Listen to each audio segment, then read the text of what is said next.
right, welcome in. Best Ball Bros, episode 6. I think we're on. That's right. We'll go ahead. We'll head back to Underdog today. Pretty quick drafts over there.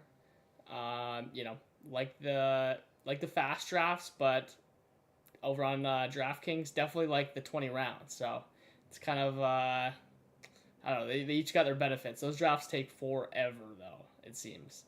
So we'll keep it a little faster here. We'll open up some time if we want to talk about some stuff afterwards, and I don't know, probably do the Happy Gilmore review now. Yeah, Right?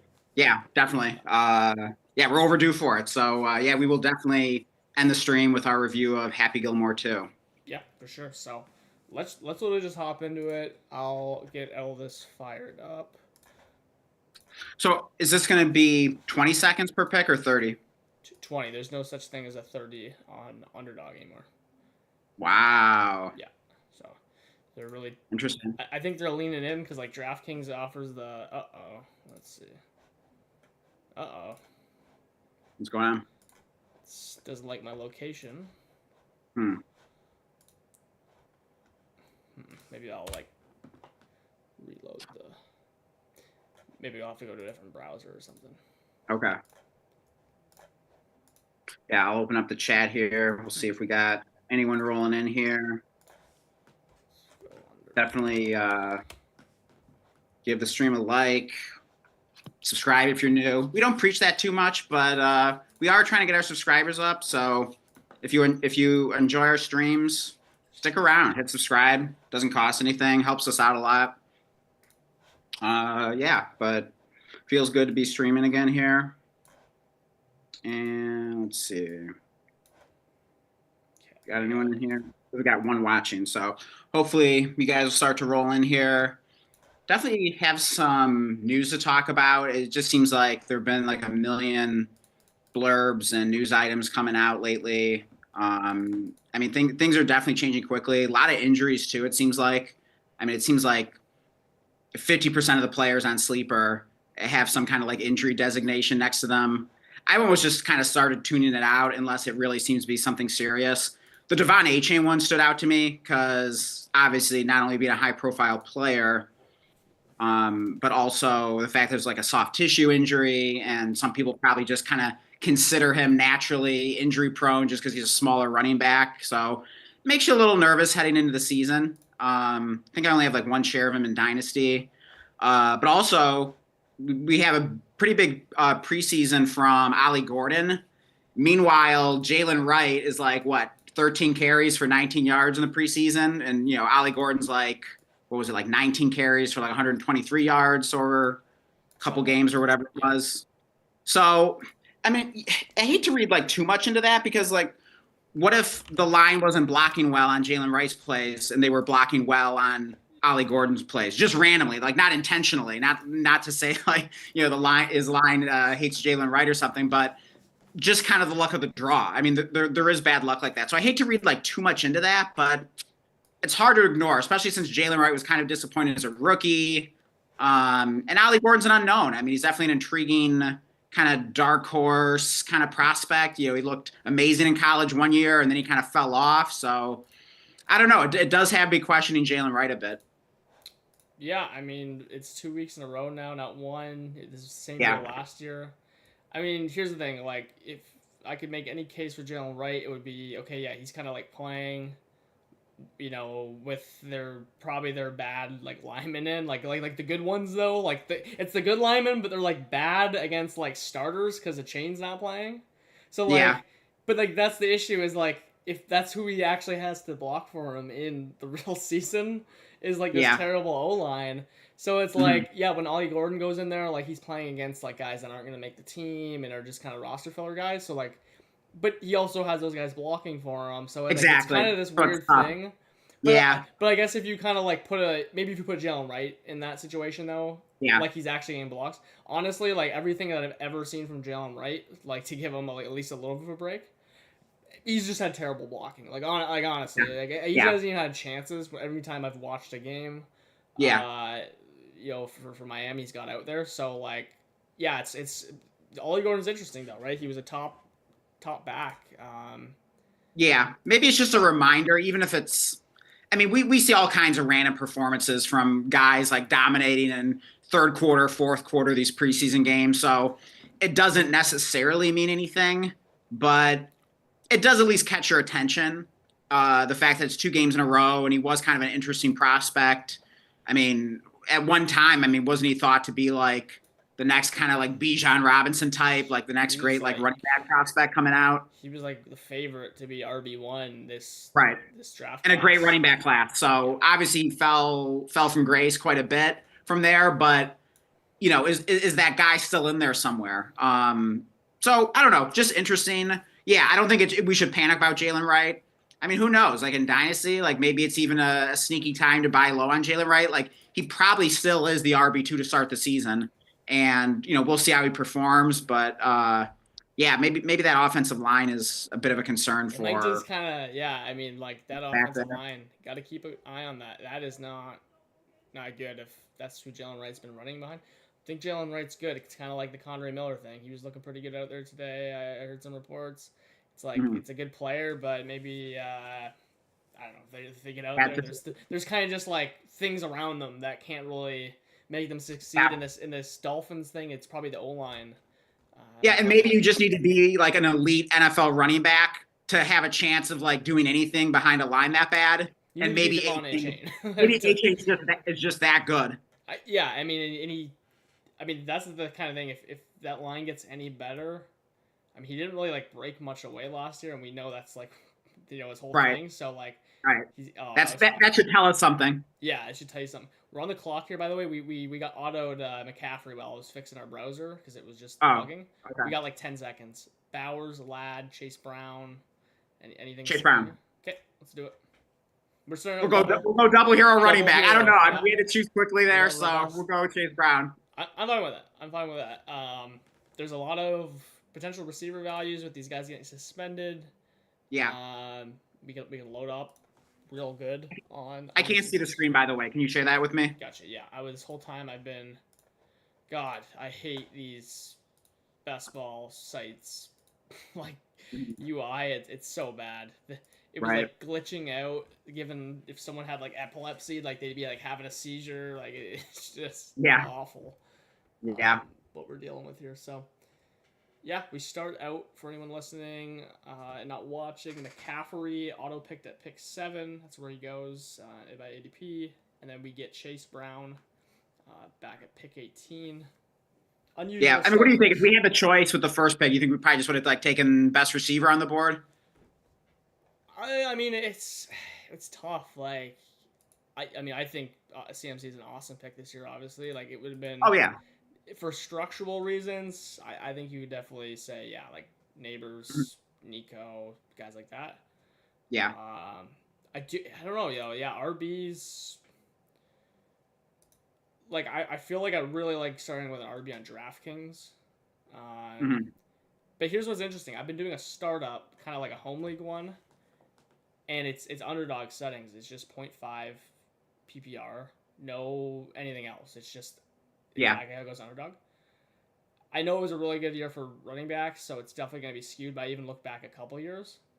Running backs and this scoring, like I knew they were better, but like they are much better. With it being half PPR. With it being half PPR, running backs are so much better than receivers. That's why it's so crazy about the receivers on Underdog, right? Like, yeah. I mean, you can just if you don't score a touchdown on Underdog, like you're basically like useless. You're replaceable by just some random guy that scores a touchdown. So yeah, that's what. Hey, so we got to catch up at receiver. We're on the clock soon. What receivers are looking good to you, or is there another position that stands out? God, this is. I mean, this is like. I just hate these receivers. Like, how about like Devontae Adams or Tet? Yeah, let's go. Adams, I suppose. Yeah, I'm good with that. I mean, unless you like Tet more, I was just thinking immediately. Go Adams. I was just thinking it might be. We need to catch up a receiver, so like let's just get someone locked and loaded that can just smash from week 1. I mean, of course, I love Tet, but like. It can take till week 5 till week 8. Like we just don't know. I mean, obviously, like with all these players getting hype, it's easy to just think like, oh yeah, I'm just going to start this guy week 1 and he's going to be amazing. And sure, and on some dynasty teams or redraft teams or whatever, you might be forced to start him week 1 because maybe you still just don't have a better option. Yeah. But even if these guys do turn into studs, like they could just do absolutely Zippo week 1. I mean, that's very realistic. Which we need to consider starting 0 receivers. By the way, we got Devin in the chat here. We just didn't see his comments, so nice. We'll address that. He said, should I trade Connor for Kamara? Contacts have Connor McBride. Okay, if you have all 3 of those guys, I would say absolutely trade them. Trade Connor for Kamara. I'm actually a massive Connor guy, Devin. I have like over 50% Connor in Dynasty. I would trade Connor for Kamara though in any like full PPR league if that was like an option, just for how good Kamara's been. Yeah, are you assuming like Dynasty or redraft, or does it not even really matter to you, Blake? Wouldn't really matter to me. I would just take Kamara in all formats better, assuming full PPR. Even if it wasn't, if it was half PPR, I'd probably still take Kamara. Yeah, with Kamara, he just has such little backfield competition, whereas you could tell yourself a story that Trey Benson could get a little more involved this year. So yeah, I think I would take Kamara as well, even regardless whether it's Dynasty or redraft. And you don't have too many Cardinals either. Yeah, no. Let us know if it's Dynasty and full PPR. Yeah. That's what I'm kind of. Yeah, give us some more context. We could provide some more opinion on that. But yeah, thanks for the question though. Good to have you here. All right, so we're 1 pick away. What are we looking at here? We kind of got, how do I get my cue here? We got like George Pickens, JMO, Hurts here as kind of top guys, Brees, but of course we got running backs. So I mean, I want all the JMO exposure I can get. Of course, I wouldn't argue with Pickens. Love Pickens as well. Great. Let's go JMO. Let's catch up at receiver. Yeah. I feel like if we start running back, it's kind of tough to justify a QB in round 4 as much as I love Hurts, even if that's pretty good value. Yeah, I think JMO and Pickens are pretty much the same bet. I don't know who I prefer between the two. It's very close. I just think maybe like Pickens, I think will catch potentially like more balls. They don't have a run game at all, so I think I might slightly lean them, but it's like it doesn't really matter to me. Like especially in best ball, I think that's more like a Dynasty or like full PPR kind of take. This is half PPR best ball, so I think JMO could actually get a little bit of an edge for maybe like what might feel like a higher weekly ceiling. I mean, the half PPR, what do you need to do? Score touchdowns, right? That's it. Yeah, yards. I mean, JMO is like the biggest like touchdown waiting to happen if I ever saw one. I mean, that dude just has a knack for taking the ball and just he's gone, take it to the house.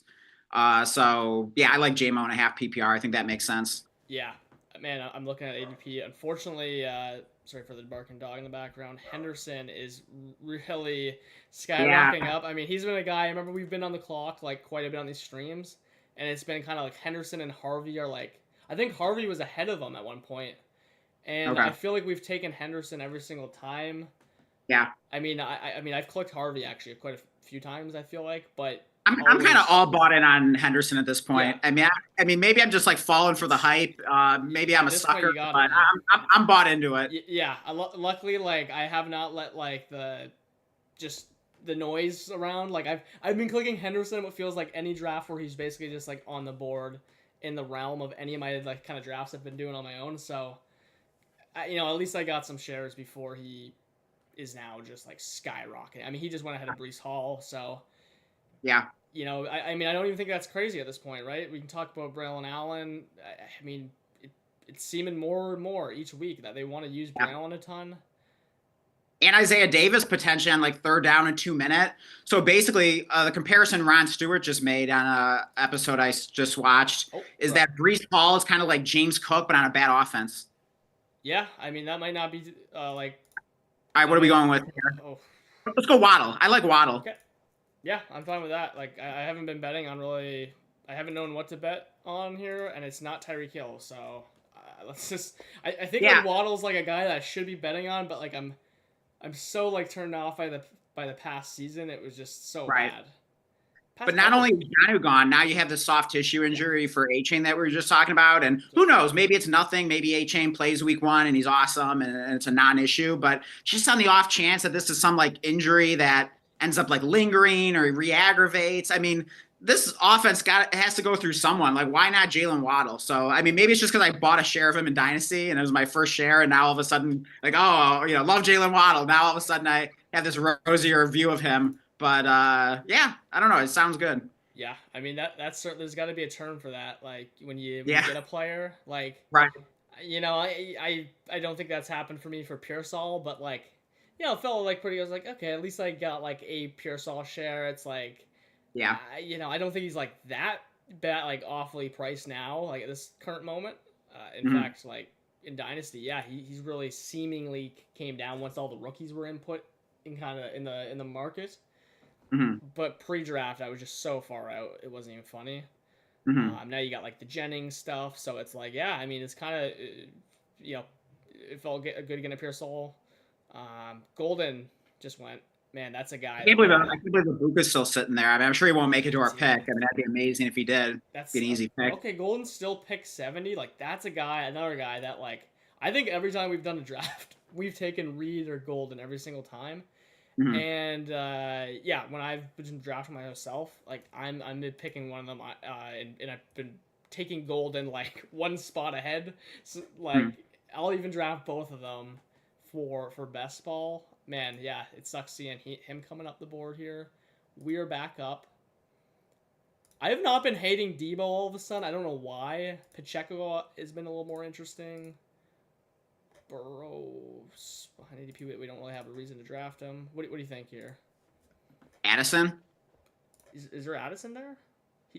We can get him with our next pick. I think. Oh shit. What do we get? We got Burrow. Okay, well. Hey, Chase Brown stack. Chase. Well, yeah. Chase Brown stack. We got to get Gesicki or something now.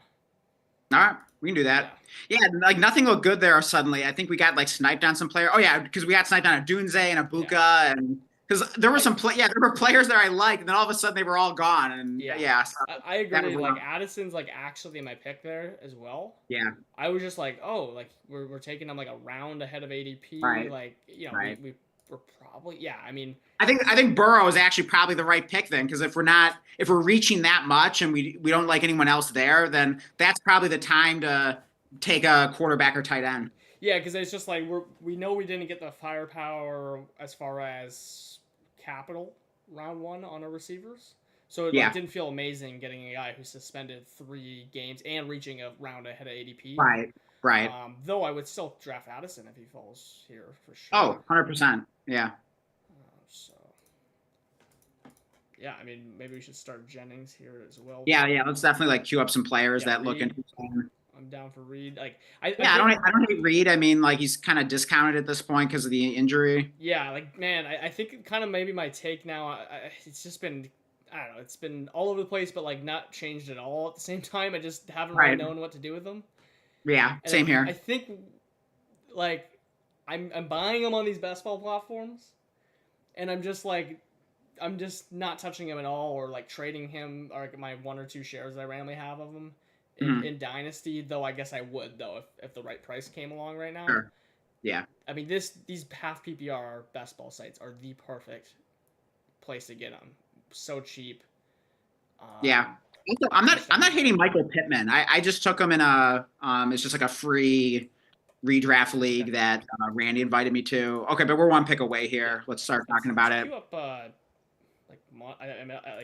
Caleb Johnson here. Who do we have? Yeah. By the way, we should talk about Caleb Johnson at some point. Like, I gotta culpa to make about because I was talking him up on the last stream, and what do you like I'm saying I'm wrong about that. What do you like here? Reed, Monty, Caleb. Let's go Jaden Reed. Okay. Take that. Shed the walking boot. That's good to know. Yeah, I mean. Yeah. Also, I think we have a hive going here. If memory serves, isn't it AFC North plus Packers, Bears, Miami, Dolphins, Bills, and Patriots? So we have Burrow, Chase Brown, Jalen Waddle, Jaden Reed. Yeah. Got a nice little hive going there. That's pretty good. We'll pull up these. You want to talk quickly about Caleb Johnson? Yeah, I swear. So I believe it was the last stream I was like talking him up, or at least a recent stream. Can't remember for sure.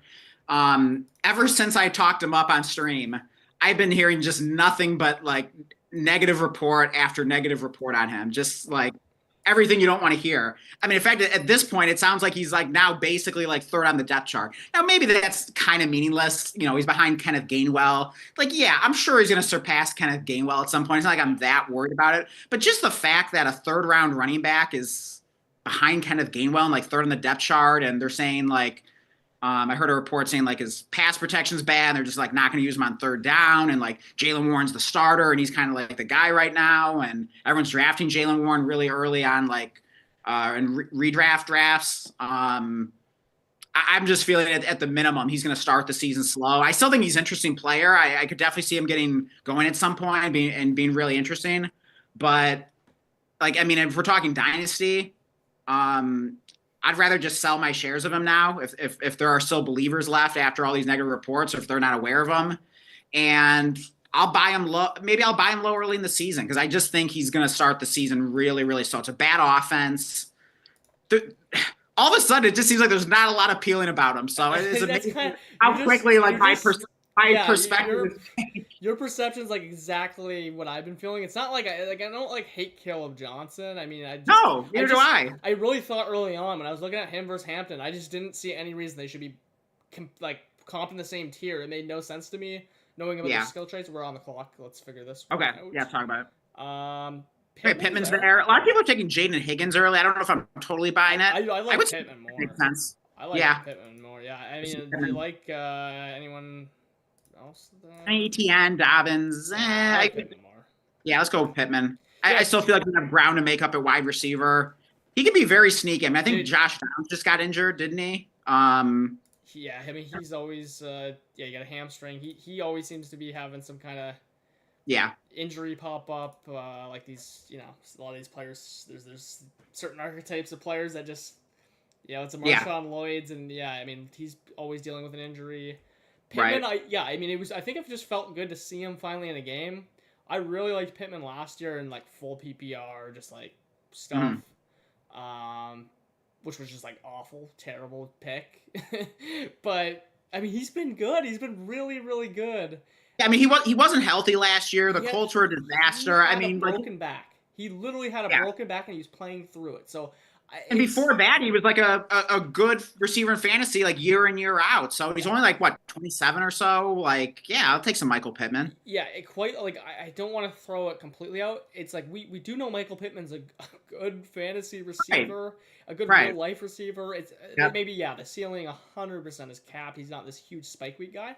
Look at that. We got 4 huge spike week guys on this team. Pittman kind of does feel like a good guy to round out this this receiver room. It's not that exciting, but that's kind of what we needed. So I do agree. I just saw him in game without a broken back, and it was kind of just like a good reminder that like, hey, like this is one of those. He's not dead. Like he still plays for the Colts. He's still relatively young.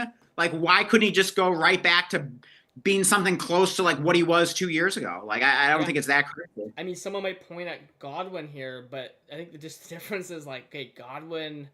I mean, he's the equivalent of playing with that broken back right now. You know, he's got the ankle injury and a lot of target competition. Where I feel like with the Colts, Downs is great, and Warren will probably be like, you know, the alpha. But we do know that Michael Pittman has been that, and if healthy, it wouldn't be shocking at all if he was, you know, putting up like 120 targets plus if they're slinging it. Yeah, especially if Downs misses some games. So, yeah, I think Pittman's pretty interesting. Okay, 103. God, I mean, we haven't really got a chance to talk about Mixon. There's like this weird non-reported thing that it's like really bad, but we don't know anything. I like Shaheed or Rashad Bateman. Bateman fits the hive. Rashid can naturally just give up some spike weeks. I wouldn't hate Luther Burden, even though I think he might start the season pretty slow. Let's go Shaheed. He's way better, I think. Than Bateman. Yeah, let's do it. Far better. Yeah, I'm in the queue. Yeah, we're good there. Yeah, I mean, this is a good receiver room for sleeping. Yeah. I mean, we have like 5 complete like spike week guys plus Pittman. Yep. We could probably just take honestly one more at this point and feel really good. Yeah, We'll just I see. agree. I mean, yeah, it feels like a nearly complete wide receiver room already. Yeah, I mean, we could even still take two depending on what we get back at running back, because we're also really strong at running back, and we have Right. Yeah, I mean, Burrow. obviously we need to So start building our running back depth, and we should start thinking about tight end at some point yeah, once we see some value. It looks like Njoku's still on the board, Tucker tons of good Kraft guys. from. So Yeah, I would love any of those guys. Goddard's down there. yeah. So I honestly like how I've been playing tight end is on these sites. Yeah, I think Bowers and McBride's are solid picks. People are over the moon on them. I swear they were just not like remembering it's half PPR on Underdog. Like yeah, it matters so much. forget tight end premium. It's not even full PPR. It's not even full PPR. So like to Yeah, me, like I see Jake Ferguson at 135, Goddard, and Joe. I mean, these guys are like PPR scams, but like some of these guys, but even on the yeah, half PPR, they're just such good values. 100 picks other behind those other tight ends that, man. I mean, Hunter Henry, like you could just stack three of them up. Like I yeah. just think that's the optimal way. Especially Just in best ball. Yeah, I think just grab three of definitely them. fade tight end. Yeah, take three. Yeah. So Yeah, I'd like Bateman here. He fits the hive. He's a pretty good receiver. He give us some spike weeks. You know, he has some upside if there's like a Flowers or Andrews injury. would you rather take him over? Ooh, Or who do what? we have? Or should we go tight end? Well, I would just say we could attack something else here because we'll be like I'm gonna completely take. shut I'm up. going Njoku. Oh, Njoku fits the high. Taking Njoku. Okay, yeah. I was gonna say because I mean, I think Bateman still is like he's a fine like redraft pick or best ball pick, but like I don't know. He won anyways, but I don't know. There's just like other players like Tillman and like Yeah, I'm this guy's way down the board. I mean, Diami Brown, I could argue is like, you know, yeah. I get it. the same bet. So it's a I don't know pretty big opportunity cost when you get some really good guys. You get a league winner running back here. Yeah, I mean, Njoku feels great there. I Yeah. mean, and here we fade tight end. We still get David Njoku. Yeah. I know Njoku's typically better in the tight end premium full PPR, but still, like, that's pretty solid. Yeah. I mean, this is where it gets. I just can't take Bateman over Goff and Prescott stuff too. Can we take Goff for the stack with JMO? If he's there, yeah. I mean, he like we're probably one of his biggest stack. Jordan Love would be a stack with Jaden Reed. Yeah. What else? You want to cue some of these guys just Yep. just so we're prepared with this 20-second clock. Yeah, they are still low. And yeah, we got to start building some running back depth. So yeah, what running backs are selling the board? Tank Bigsby's kind of interesting. Ray Davis, I don't hate. Yeah, I mean, this is the format for Bigsby. Like, Yeah. I mean, he's he's raised so high up, which is, you kind of are like losing that edge on drafting him. But if he is punching in the 10 touchdowns, yeah, he'll pay that off. But Ray Davis fits the hive. Should we use that as a tiebreaker? I mean, I love Bigsby, so I'm not gonna fight too hard on Bigsby, but I mean, we like have like two complete alpha running backs. Like, I don't know that we need like a Tank Biggs on this team. So and he's gone. So there you go. I was gonna say like if we needed a running yeah, back, I think Ray Davis fits this team perfectly. yeah, we can kind of just go with these like really high handcuffs. Yeah, high upside. Yeah. I mean, receiver, we basically shouldn't even look at this point, just because. Yeah, so I think Ray Davis is probably our first choice here. Or wait, okay, Goff just went, so that eliminates him. Oh yeah, Bigsby just went. Ooh, Love for ADP. Let's just see where. Okay, what we're turning on. Okay, we're in like the middle. So like. Okay, Love or Ray Davis. We're on the clock. I say we just go Love because there's other handcuffs. I like Okay. Ray Davis a lot, but there's only one Jordan Love. Okay. So are we done at QB then? Unless Something great value falls. yeah, unless our team is feeling really, really strong. I mean, kind of feels pretty well balanced at the moment. Yeah. We got 7 people watching right now. Thanks for joining us this evening. Hope you're enjoying this. Let us know if you have any thoughts on this team so far. Anything you like, anything that you think we should have done differently. I feel like this is team's coming together pretty well right now. Yeah, I mean, we just opened up a potential Dobbs or even like Wicks is so far down. It's not even funny. Right. I don't even know if I can find them there. Yeah, I mean, Jesus Christ, Hmm.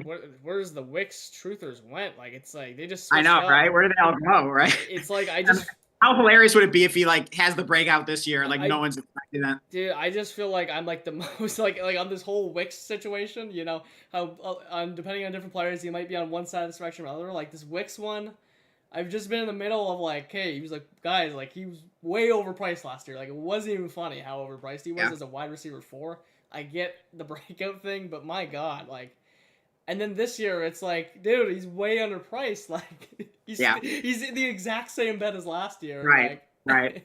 And then how there's no Christian Watson? I guess there is Golden, but I mean, my God, we know he can get open. God, if he can learn how to catch a football. I know. Like if you can just do that. Yeah. I mean, I think like a Dobbs could randomly be in play for like a trade in season. I mean, that's always been rumored for the past year.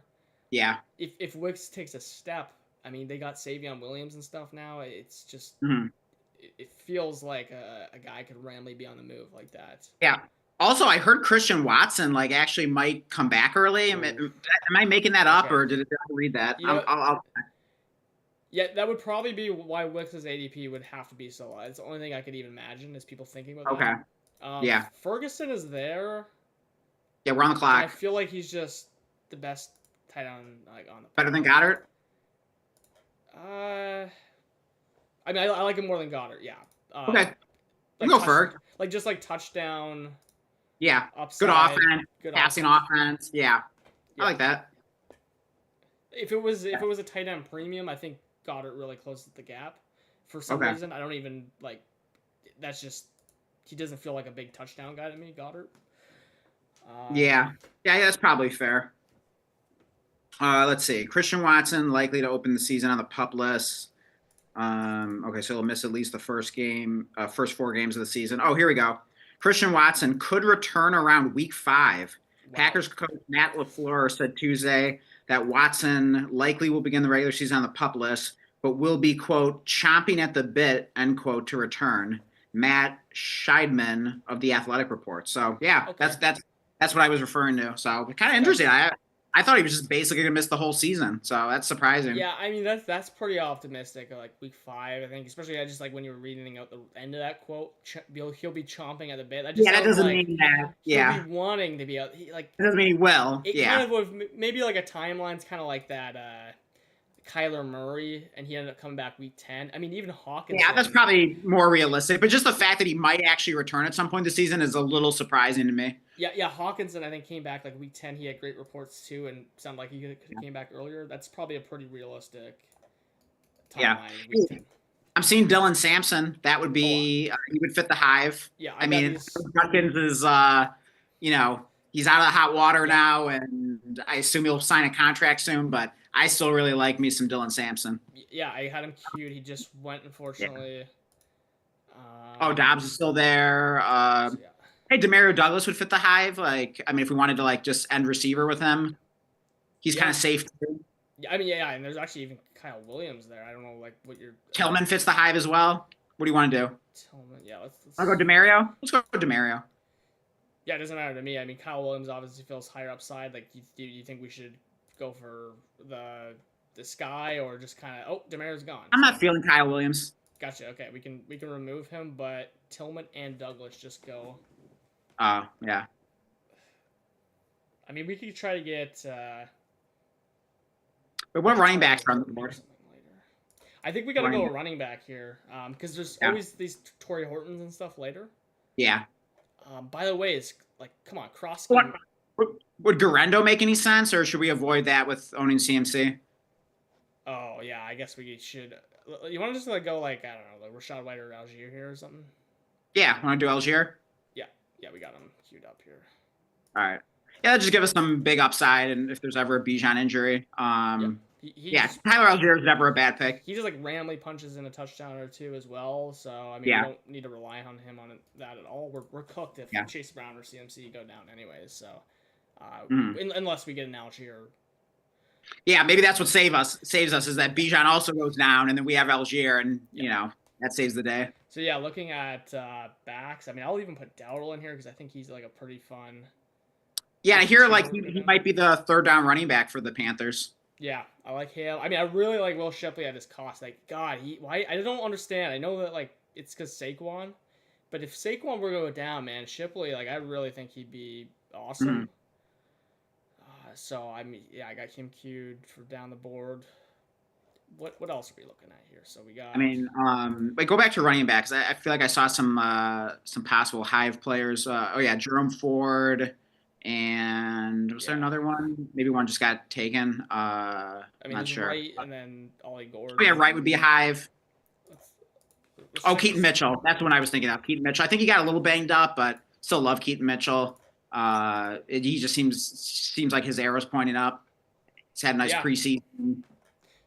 yeah. I've been hearing some good stuff on Mitchell. So yeah, where's he? Is he pretty high up here? And he just offers that spike week potential. I mean, he can take a play to the house any given time. Yeah, yeah, I like it, especially if he's in the hive. Yeah.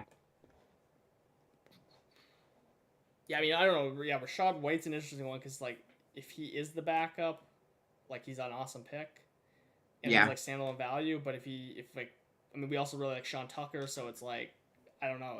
It's I kind of feel like the Rashad White injury is just like it's the excuse that the Bucks needed to just we're go up. with Sean Tucker as the backup. Okay, well we're up, so we got to make a. What's in our queue? Uh, Want to go Garendo and just like kind of play it safe or no? I wouldn't want to play it safe here, to be honest. All right. Let's just go like I'm just gonna click Eckler. Okay, Mitchell. Because, Mitchell's way down. Okay. 20 plus picks. Like Eckler, that he's been like dropping in ADP. You know, I mean, I guess we still took him a couple picks higher, but he. Wait, what player did we take? We took Eckler, but I mean, we're kind of just missing. I don't know, just like a third guy to contribute, and then we can kind of just go handcuffs. Yeah. From there, if that makes any sense. Yeah, I think Eckler makes a lot of sense because I think we just needed some like boring player to just give us some usable weeks. Yeah, I mean, I've really liked him, even though it's half PPR. Yeah. I don't think like any of the Krosky merit stuff like affects him at all. Yeah. I'm trying to see where Krosky went here.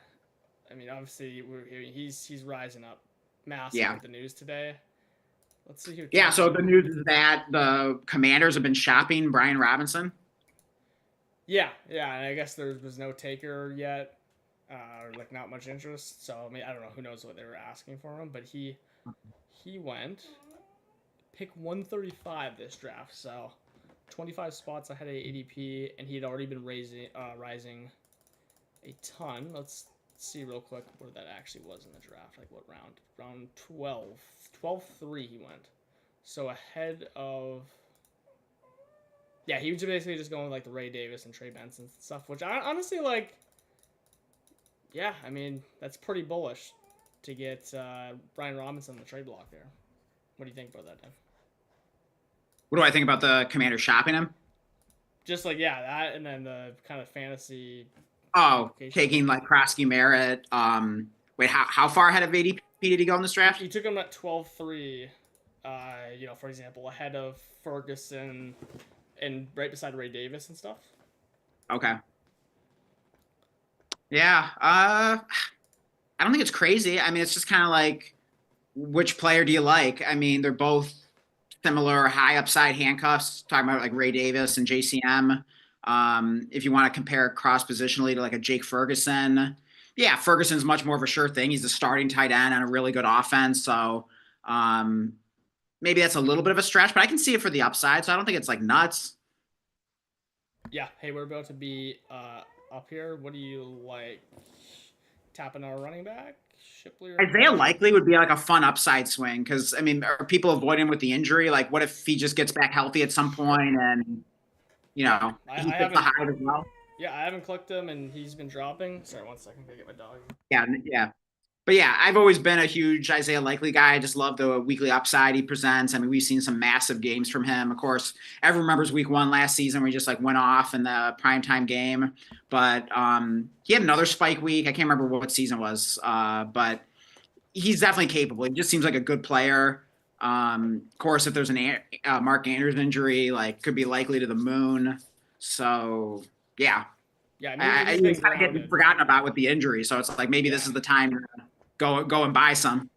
Yeah, I feel like this little it's not like a little injury. It was a foot surgery, but I guess it was pretty like minor for being foot surgery. Okay. It's kind of just like ground his ADP to like a realistic spot. I mean, at least in my opinion, like Right. there's like Mason Taylor and stuff like normally going like 60 picks after his original ADP. Like I think I was likely like I get it. There was like a lot of buzz on him, and we know he's gonna be good if he's a starter. But like I just don't know what the bet was when he was going like for underdog. Yeah. Taking him ahead of Ferguson and stuff like that. Guy like literal starting tight ends are awesome. Right. So yeah, this is the time to buy likely. So I mean, I would say don't shy away. Like buy him at his discount. Yeah, I like honestly, if you know he's gonna miss the first. I mean, he might even be there for week 1 still, but a couple games, it's like whatever. Yeah, who cares? Like, I mean, he probably wasn't gonna make our lineup those weeks anyway. Exactly. That's all you gotta tell yourself is you don't need to draft him like your tight end 1. So it's like yeah. You just know you. Especially since two really solid tight ends ahead of him, I feel like he's just like that perfect third tight end, and just to swing purely for the upside. Yeah, I definitely agree. This is it's now. Mitch, we're on the clock. We got Keith Mitchell up there. You just want to click him? Yeah, I mean Taj Brooks also fits the hive. I see Sean Tucker there as well. I say we go with the hive. So yeah, want to go Keith Mitchell? Yeah, I'm down. Yeah. I mean, I just love explosive players. I mean, we got a lot of them on this team with Jamison Williams and Rashid Shaheed and Jaden Reed. Not to mention Chase Brown. So yeah, it's a really fun team with a lot of just ability to score touchdowns, make big plays.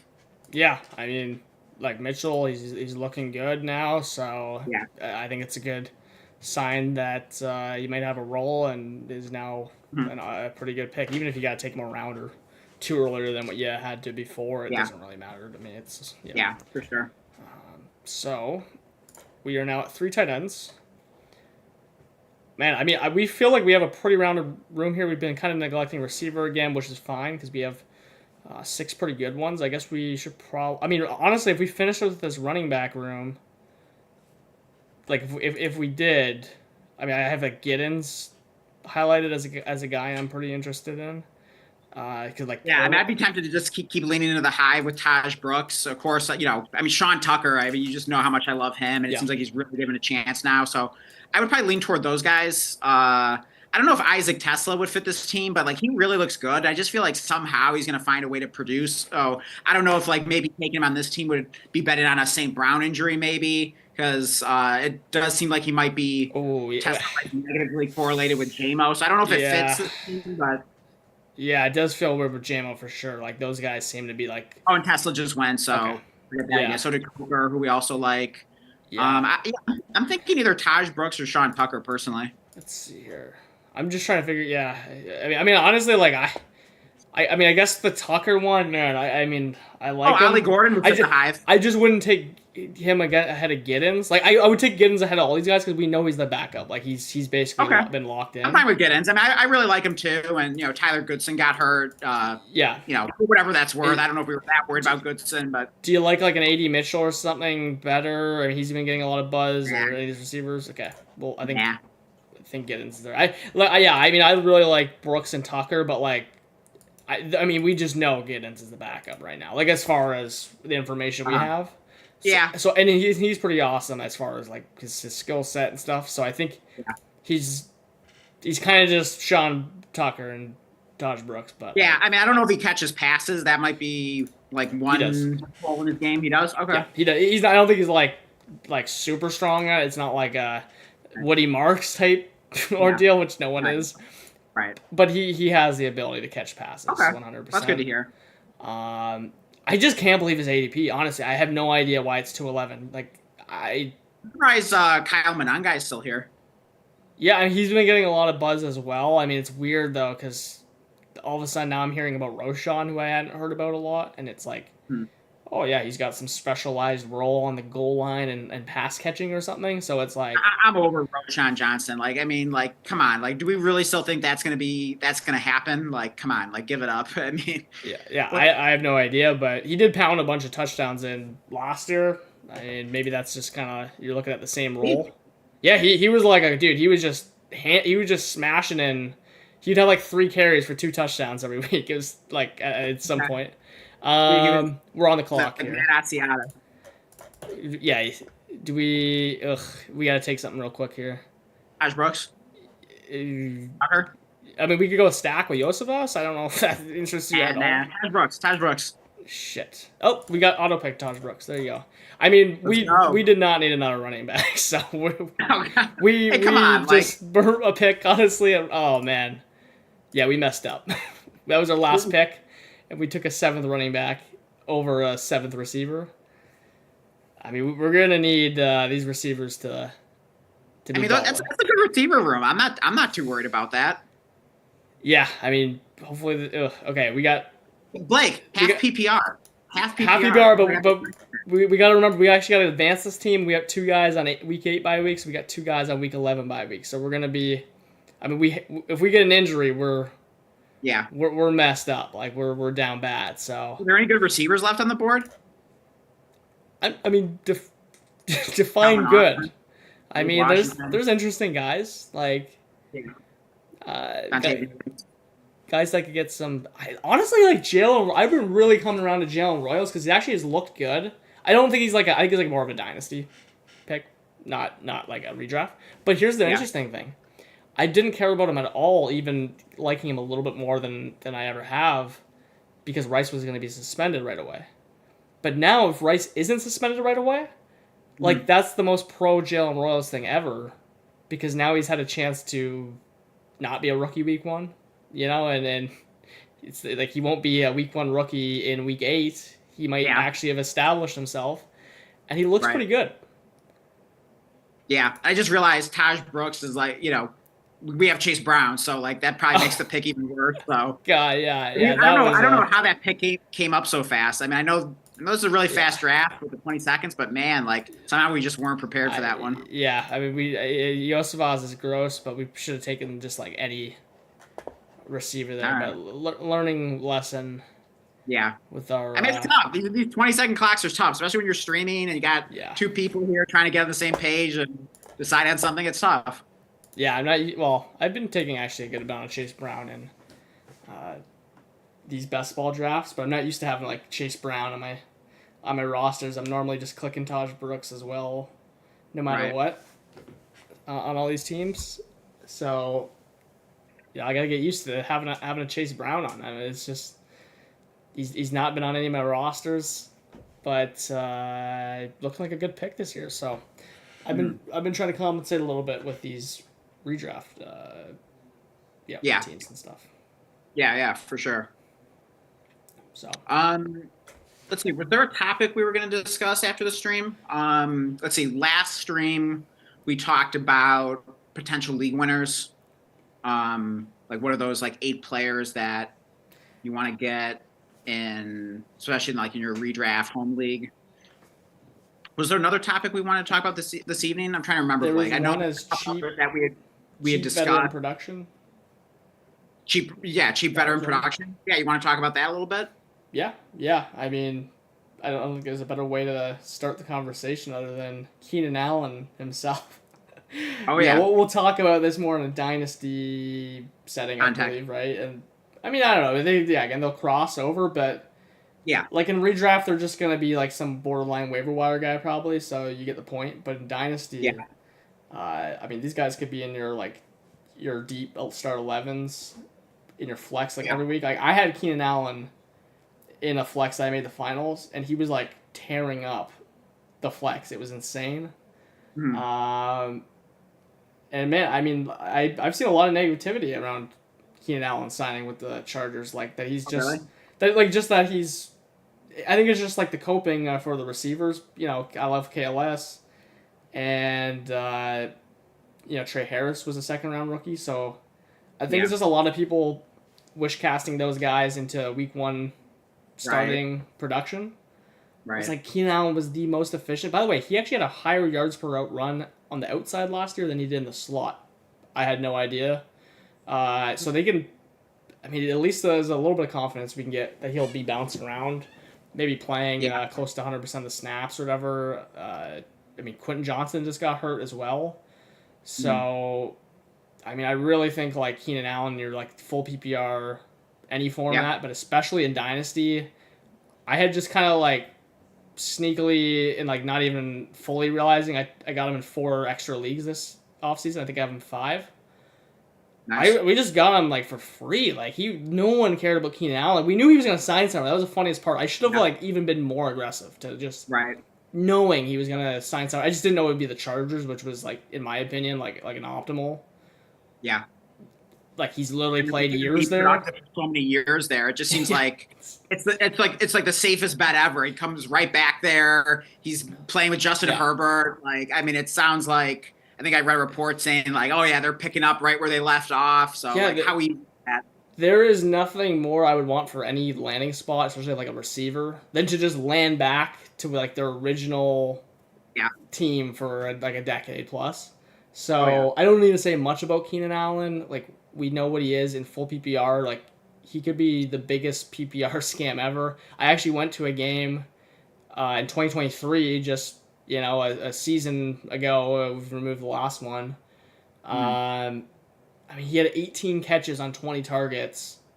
Damn. And like put up like 40 fantasy points. I mean, like he was already what was he there? 32. Now he's like, or 31 or 32. Now he's like 33. I don't know. Like it's all the same. We've seen Adam Thielen ball out at age. Oh yeah, and then like what do they have in 34. common? Like they're good route runners. I mean, I saw this clip on YouTube of Keenan Allen, and it was like breaking down like just his savvy route running, and it shows Keenan Allen like his head looking in like this one direction, and the guy commentating was like, a lot of receivers do that as like a fake, like they look this way and then they like cut the other way. Well, Keenan Allen essentially faked the fake. He like looked this way and then he actually cut that way. Okay. And you could see the way the defensive back reacted. Like he was just expecting the exact opposite. You have to see it. It just looks so cool. It's like, oh man, like I love that kind of stuff. He's just like he's like the definition of a savvy veteran. Yeah. I think people are scared about his injury history, which is fair. He he always gets banged up every year. It's just like he's like a James Conner. He's free. It doesn't matter when he's out there. He was awesome last year. He was like a borderline league winner. Got hot late in the season, even with like a rookie QB. So now he goes back to Justin Herbert. So yeah, I'm totally with you. He's like my 101 like old vet for price adjusted. Like he can't cost you like anything really. Notable. Yeah. Actually.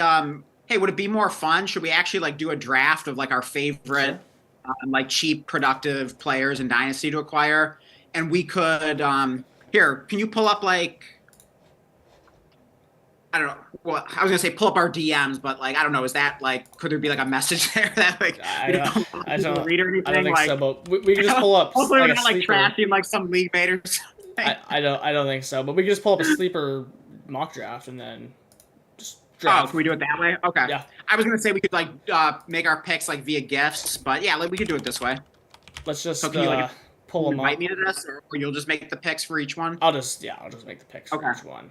I'm going. I guess it can be. I don't even know what we want to put the criteria on. I guess like cost adjusted because like it's kind of the name of the game. Yeah, like cheapest. who's like the best value for like what they cost? Who's gonna give you like the best bang for the buck in Dynasty? Yeah, definitely. I'll have to pull up some lineups here too while we're talking just to see if I can get some extra. Yeah, I mean a good one to pull up. I actually was gonna suggest it anyways. Maybe we'll do it after like the draft. Is like my team in listener league. Okay. Because that's kind of been my strategy. I kind of went with like a stars and scrubs.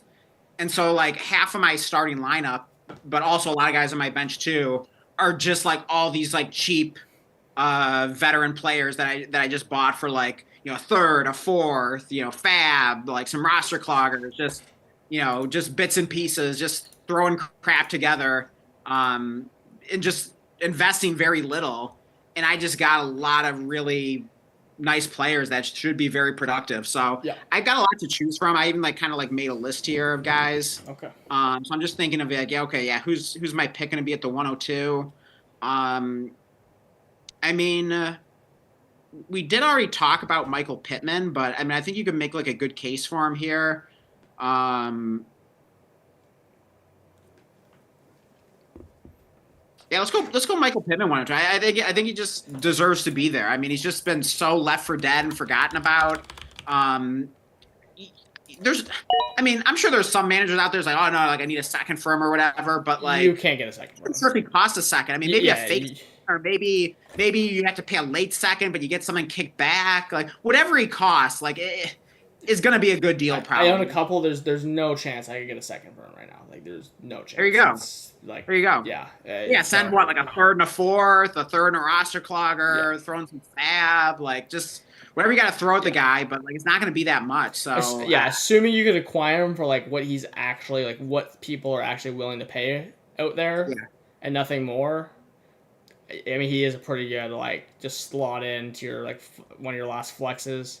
I mean, yeah, before he was like your wide receiver two probably like last year. He was playing with a yeah, broken back as we were talking about earlier. mhm. He's boring. He's so gross and boring. That's probably what makes him a good Yeah, exactly, candidate. exactly.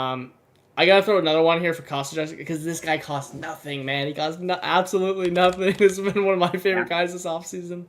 Got him on a few teams as well. But it's old Thielen, of man course, classic, Adam classic. Thielen. Yep, He literally in a startup, like, I mean, you're like getting like third string quarterbacks coming off before him. right. No one wants him. This is a guy you can just like. I'm not even saying again that it's like the Allen one. I don't care about the injuries. There's open up a roster spot. Thielen, it costs nothing. He was awesome last year. I don't think like Tet coming in. I mean, yeah, I mean, sure, it's probably not good for Thielen because he's kind of been like that target hog, but Mhm. I don't think it's like bad for Thielen if that also makes sense. It's like they just had there's room for a Tet and a Thielen to go there, and even Coker and these other Legettes. I mean, my God, if Legette's on the field, like Thielen and Tet will probably be feasting because I think Legette's pretty useless. Yeah, Um, so yeah, I mean Thielen will probably be working on the slot, especially with Tet there, who's mostly going to play X. So I don't know. I don't really say much else. We've seen how good Thielen is when healthy out there. I think yeah, he could give you a few games to even a more closer to a full season mhm. of wide receiver 3+ production. I mean, that's valuable in your start 10, 11, 12 leagues. So Yeah. I mean, he's got to be up there.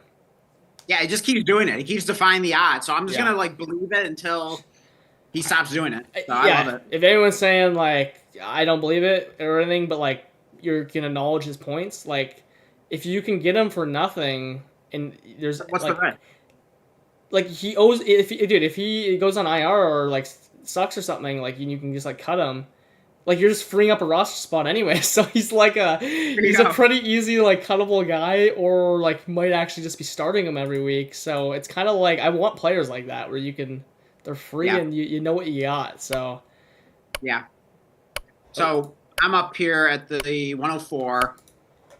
We're gonna talk about a player left for dead. yeah, Deontay Johnson. That's my pick okay, at the all 104. right, I mean, I own this guy on so many dynasty teams. It's insane. Like I don't know exactly what my shares are. It has to be like at least like 8 shares. I mean, I just got them like everywhere.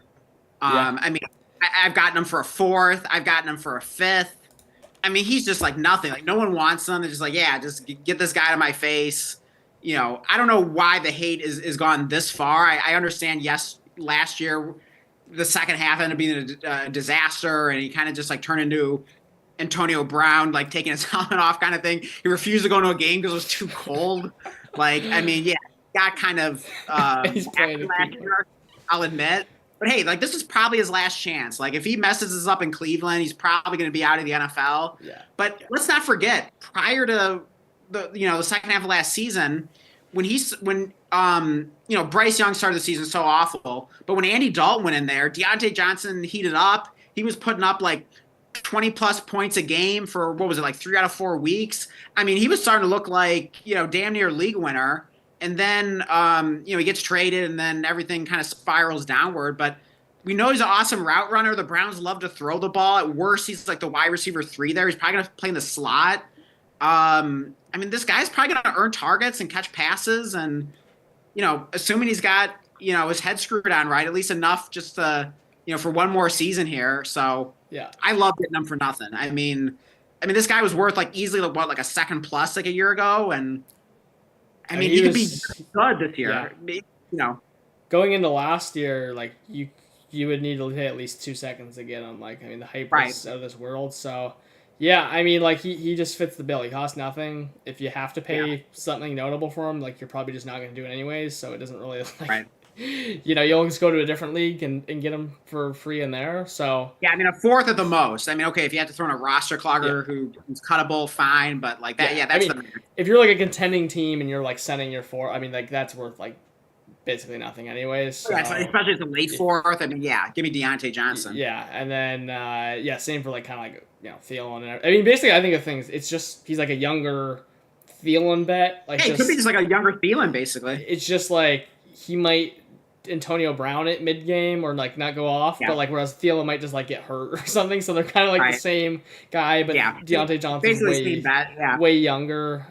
So yeah, I mean I did yeah. hear There's a something. scenario in which like Deontay Johnson's productive for like a few more years. I mean, who Yeah, knows? I did hear something interesting though. I mean, I don't, I haven't been looking at the Jamari Thrash Deontay Johnson battle, but I heard a couple times that like that he's like borderline losing to Jamari Thrash. I don't know what like the reports are on that, but Okay. obviously if he's not like if he loses a battle to Jamari Thrash, it's probably He not wasn't pretty going to be good. good anyways. He wasn't gonna do it anyway, so yeah, I mean, I guess something to keep an eye on. But again, he's free, I'm so having I'm having trouble buying that. I mean, like Deontay Johnson is like a proven, really rock solid NFL wide receiver, route runner, damn good route runner.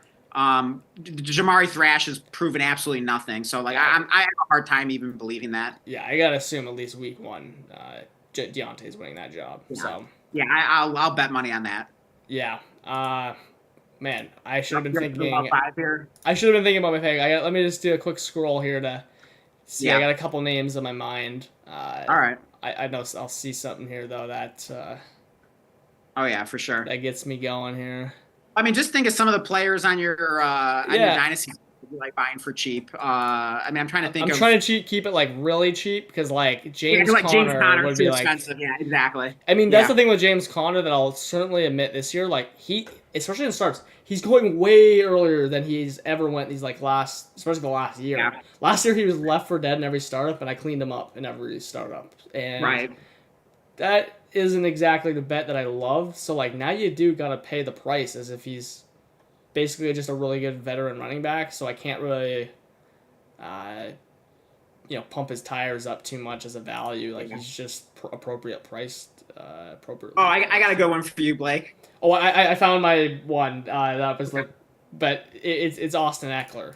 Oh, of course, of course. It's Eckler. We just drafted him. This is again one where okay, I will say he's probably way better in a startup or just like as a free throw in a deal.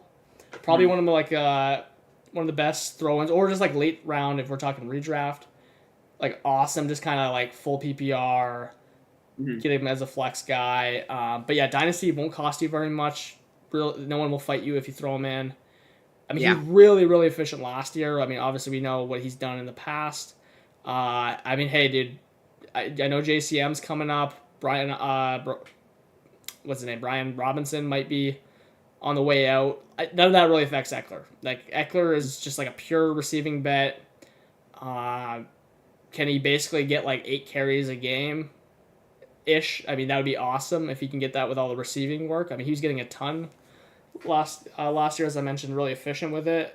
And yeah, if something happens to his other backs, like it just expands his workload. So he's just so cheap. Again, it's RBs. It's really hard in that range to find a guy that you can kind of like flex every week and have a little bit more upside. I will admit, I don't right, think the upside's like very high, right. but I mean, I'll pull up his card. He had like a stretch. I guess this is not going to show very well. No, it won't.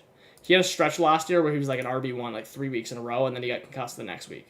Like, Yeah, I mean, that's pretty awesome for free if you can get anything like yeah. that. I see, by the way, we have Shadow is Wicked coming in about a one-man keeper league question. So we'll answer Yeah. this. He says, keep Kyron Williams, lose an 8th round pick. Keep Brock Bowers. Lose a 10th. He says tight end slot. Tight end slot by the league is tight end / wide receiver. Okay, so you don't actually have to start a tight end each week. It can be a tight end or a wide receiver. That's what it sounds like. Yeah, I mean, Wicked, if you could tell us if it's like full PPR or half, that would probably really help. Because if it's, I mean, I guess I can kind of answer it. If it's half, like I would have to say Kyron. I know people really don't like Kyron. I think it's an easy Kyron though. If it's half PPR, running back's so much better.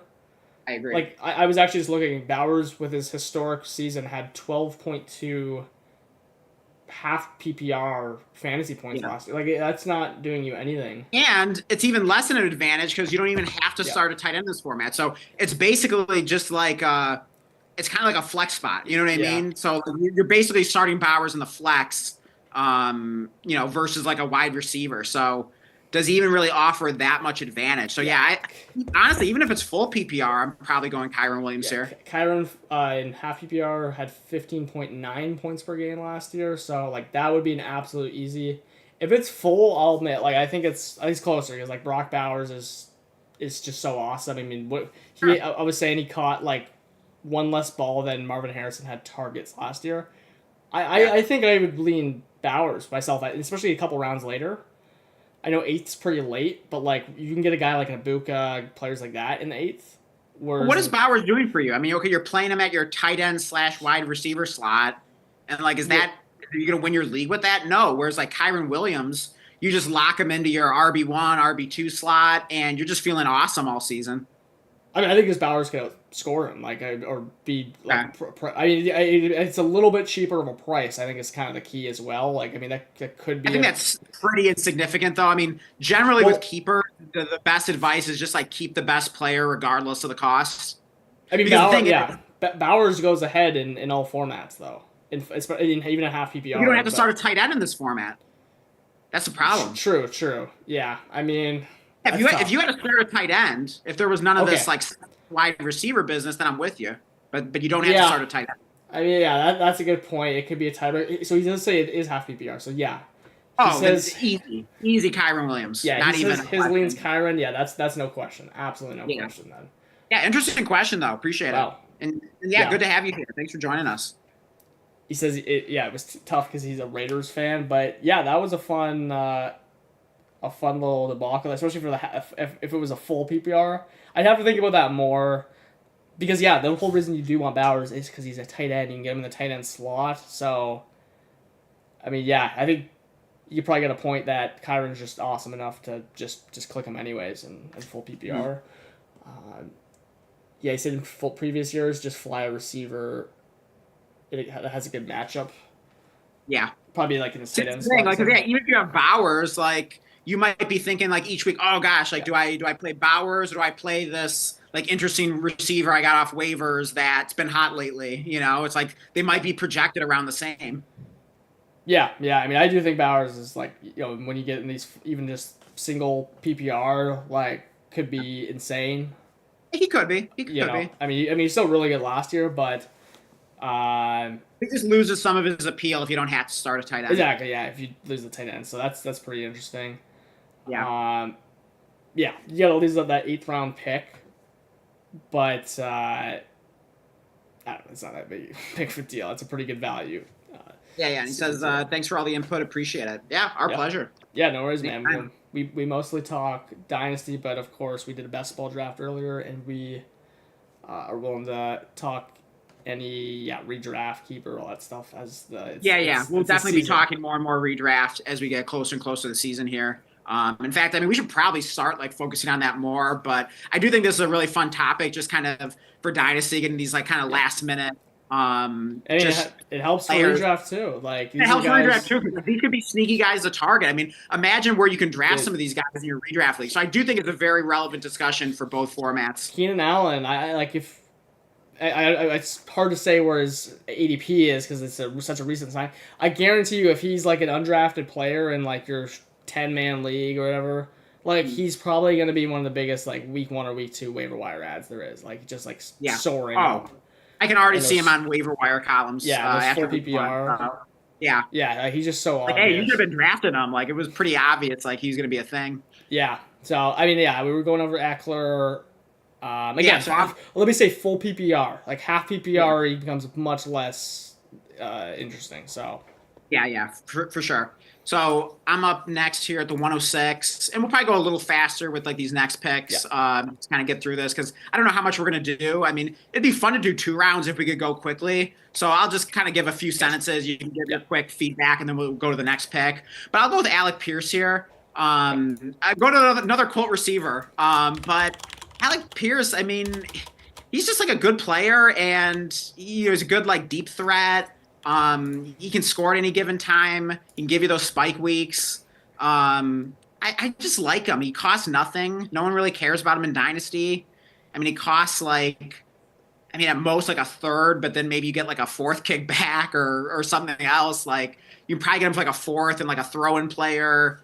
He's just really cheap. And I mean, I had him like last year in my home redraft league, and he was really good. Like it seemed like anytime I threw him in the starting lineup, like he produced. And you talk about a guy that's gonna be on waiver wire columns. I guarantee Alec Pierce is gonna be on a lot of waiver wire columns this year. So like, why not just get him in Dynasty, especially if you're in like a start 11? So I just think he's underrated. Yeah, I mean, I've completely agreed all offseason. Although this has been the worst like week or two for him. He's been banged up, and AD Mitchell's like actually been tearing it up in camp Okay. and in preseason and in Yeah. like joint practices. Like really Yeah. good. Like they're saying like I don't know if that's a quote, but like MVP of like the training camps like stuff Okay. so far. So it like I mean we know AD Mitchell's good. He's kind of it's so funny. Like this is exactly what I've been like kind of thinking about AD Mitchell after last year. I was watching some AR like bomb tapes. It's just like AD Mitchell wide open. The ball drops into his hands like in the basket, and then he just drops it. Like it was insane at how bad he's the Dontavian Wicks of Right. the Right. Colts. So if he is actually any good, I mean, Pierce is cooked, but again, Pierce costs you absolutely nothing. He's free in redraft. In fact, he should probably stay Yeah, on the waivers. I'll buy him for a fourth. I just don't think he's a sneaky guy. Gotcha. Yeah, I mean, he goes so late. I do have a couple Pierces on teams that like need a little flex. So yeah, I do like that call if he. Yeah, I is probably got healthy. like 5 shares of him in Dynasty at this point. Just keep getting them for free. So Yeah. I just love that. He wouldn't be free if AD Mitchell existed, by the way. So I am going to put Darnell Mooney in my 1-7. He is banged up, so I think you can get him cheaper right now. But he's been kind of one of my... I don't even know if I have much of him in Dynasty. It's just... Yeah. I've tried trading for him, and honestly, it's like people have known that he's actually a good guy, like a good receiver.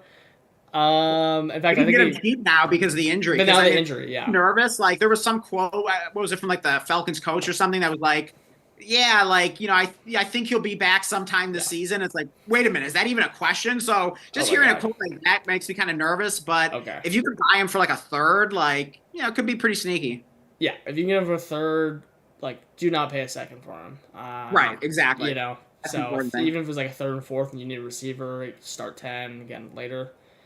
Yeah. I mean, redraft, like, this is a guy that when he's on the field, like, will probably be a guy you're deciding on starting or sitting over, like, receivers that you're taking ahead of him. Mm-hmm. I mean, he's the wide receiver to attach to Penix. I don't need to say much more than that. He was pretty awesome last year, so I really liked Mooney. He's not very expensive and can certainly be productive. Let's hit the tight end position. Give me some Mike Gesicki. I don't know what it is. I just love me some Mike Gesicki. He gives you those spike weeks, kind of similar to Alec Pierce. He's on a great offense. And kind of like Pierce, like I felt like you knew when to start Pierce last year. Might be a little tougher this year. Yeah. But then with Mike Gesicki, it was like anytime Higgins was out, you just knew like Gesicki was going to go off like clockwork. And then, he had a few other spike weeks, even when you didn't really expect it. So you're not always going to know like the perfect time to start him, but there will be some times when it's obvious and you'll be like really glad you have him. You can throw him in and then he like puts up like 20 points for you and you're like, yep, it's just really predictable. But even when you're like not really sure, if you're just kind of forced to start him in a week because it's like injuries, bye weeks, at least he's a guy you just throw in there and it's like maybe you get lucky. So I just like guys that have high weekly upside. So and yeah, great offense, and he could just go off any given week. So yeah, I love getting him for like, getting him in a throw-in by like, sending a third. Might even be cheaper now because he's kind of banged up. Maybe just give like a 4 plus. Or sorry, Fant has signed, so like I'm Yeah. surely people are. You know what? The one thing I'll say about Gesicki though, granted, tight end premium and stuff, but like that's the thing, he's not even like a tight end premium tight end. Well, he He's is such like on a the week where he produces. Although, I mean, I'm not saying he gets like a ton of catches, but he's like such a touchdown guy though. He's like the he'll get like 100. He'll get like 100 yards in a game. You know what I mean? Like he yeah, just, yeah, that's what I mean. Like he'll make big plays and big touchdowns. Like that's kind of he'll what have he like, does. yeah, 6 catches for like 105 yards and like a touchdown or two. Yeah. So, but the one thing is Gesicki's been going really like earlier on before the Fant signing. Like I thought I was gonna be interested in him as well, but like going like literally like 50 picks ahead where I would even like start to consider him. But I think that could be adjusted now with you said injury and Fant. The And, fan signing, and yeah. redraft, I mean, he's probably just sitting on waiver wires all the time. There's not really a reason Yeah, he'd he's be. probably just like free in like most formats basically. So Yeah. I'll happily take some Gesicki. Yeah, here's a guy. Now, here's a guy, Zach Ertz. But, like, man, I'm like kicking myself for. It's kind of, if we made this list last year, like, Ertz would have been on, like, the one on the top of my list. I did get him in a couple leagues, but, like, only a couple, which is so dumb because, it was like, I remember we had him actually marked in our co-management league.